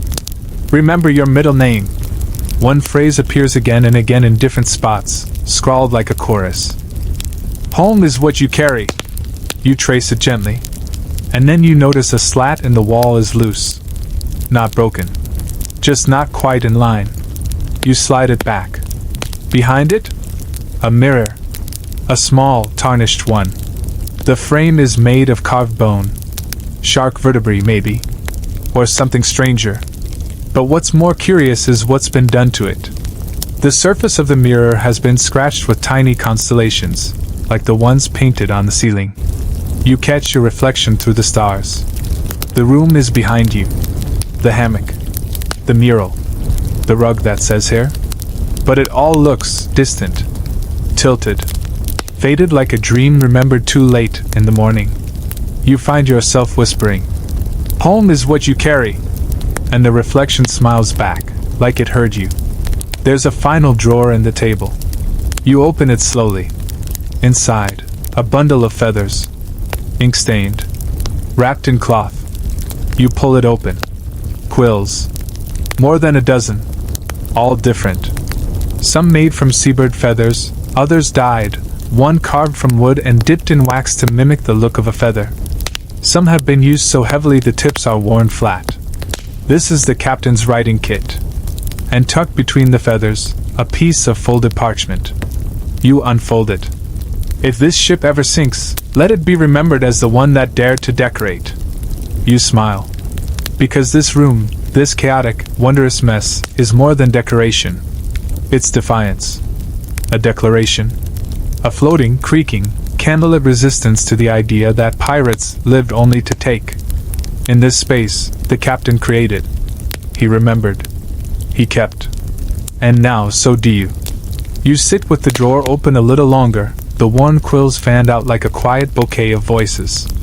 Then you gently fold the cloth back over them and close the drawer, careful not to disturb the finality that seems to have settled over it.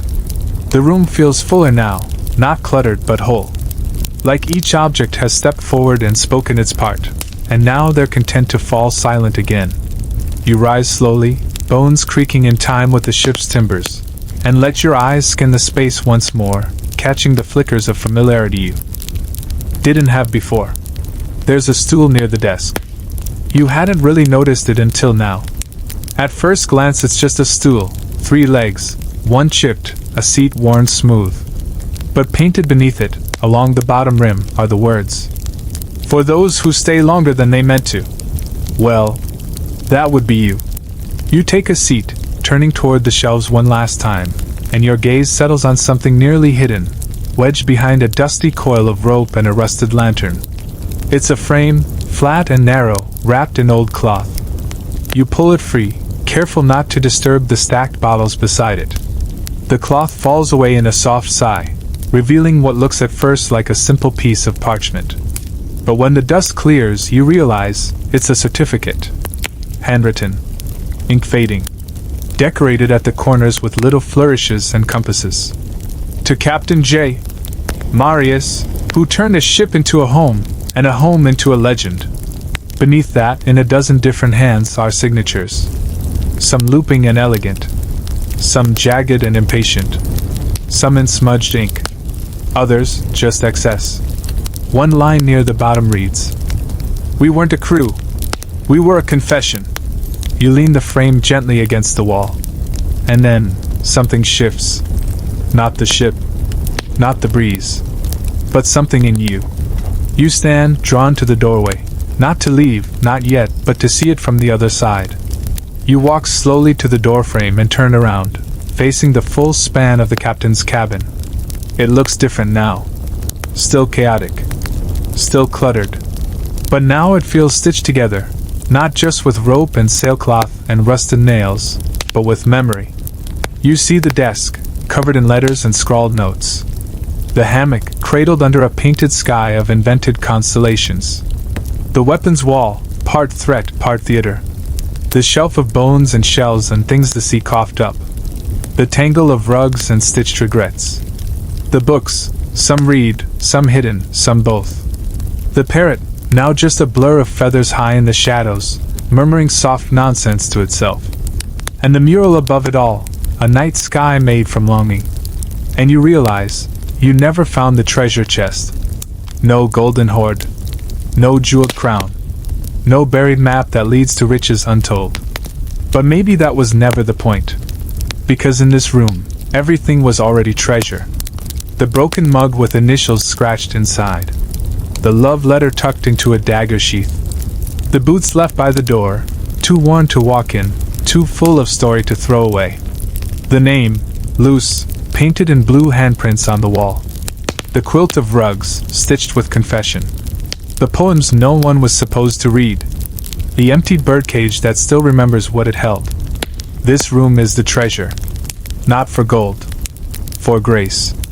You take one last slow breath, letting it fill your lungs with dust and salt and lavender and wax, and feel it settle somewhere beneath your ribs.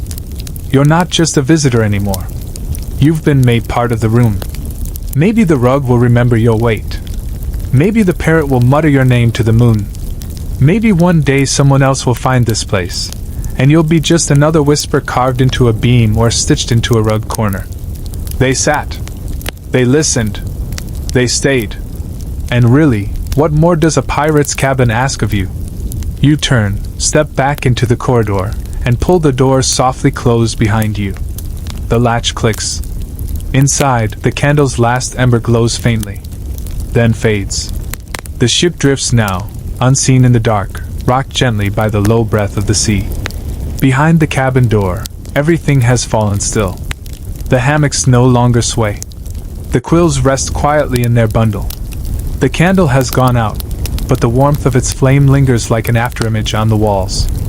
You lie there, somewhere between memory and dream, with echoes still soft in your ears, of voices that once laughed, wrote, wept, and waited in that cluttered room. The floorboards beneath your back carry a rhythm now familiar, as if the ship is murmuring the last lines of a lullaby you didn't know you remembered.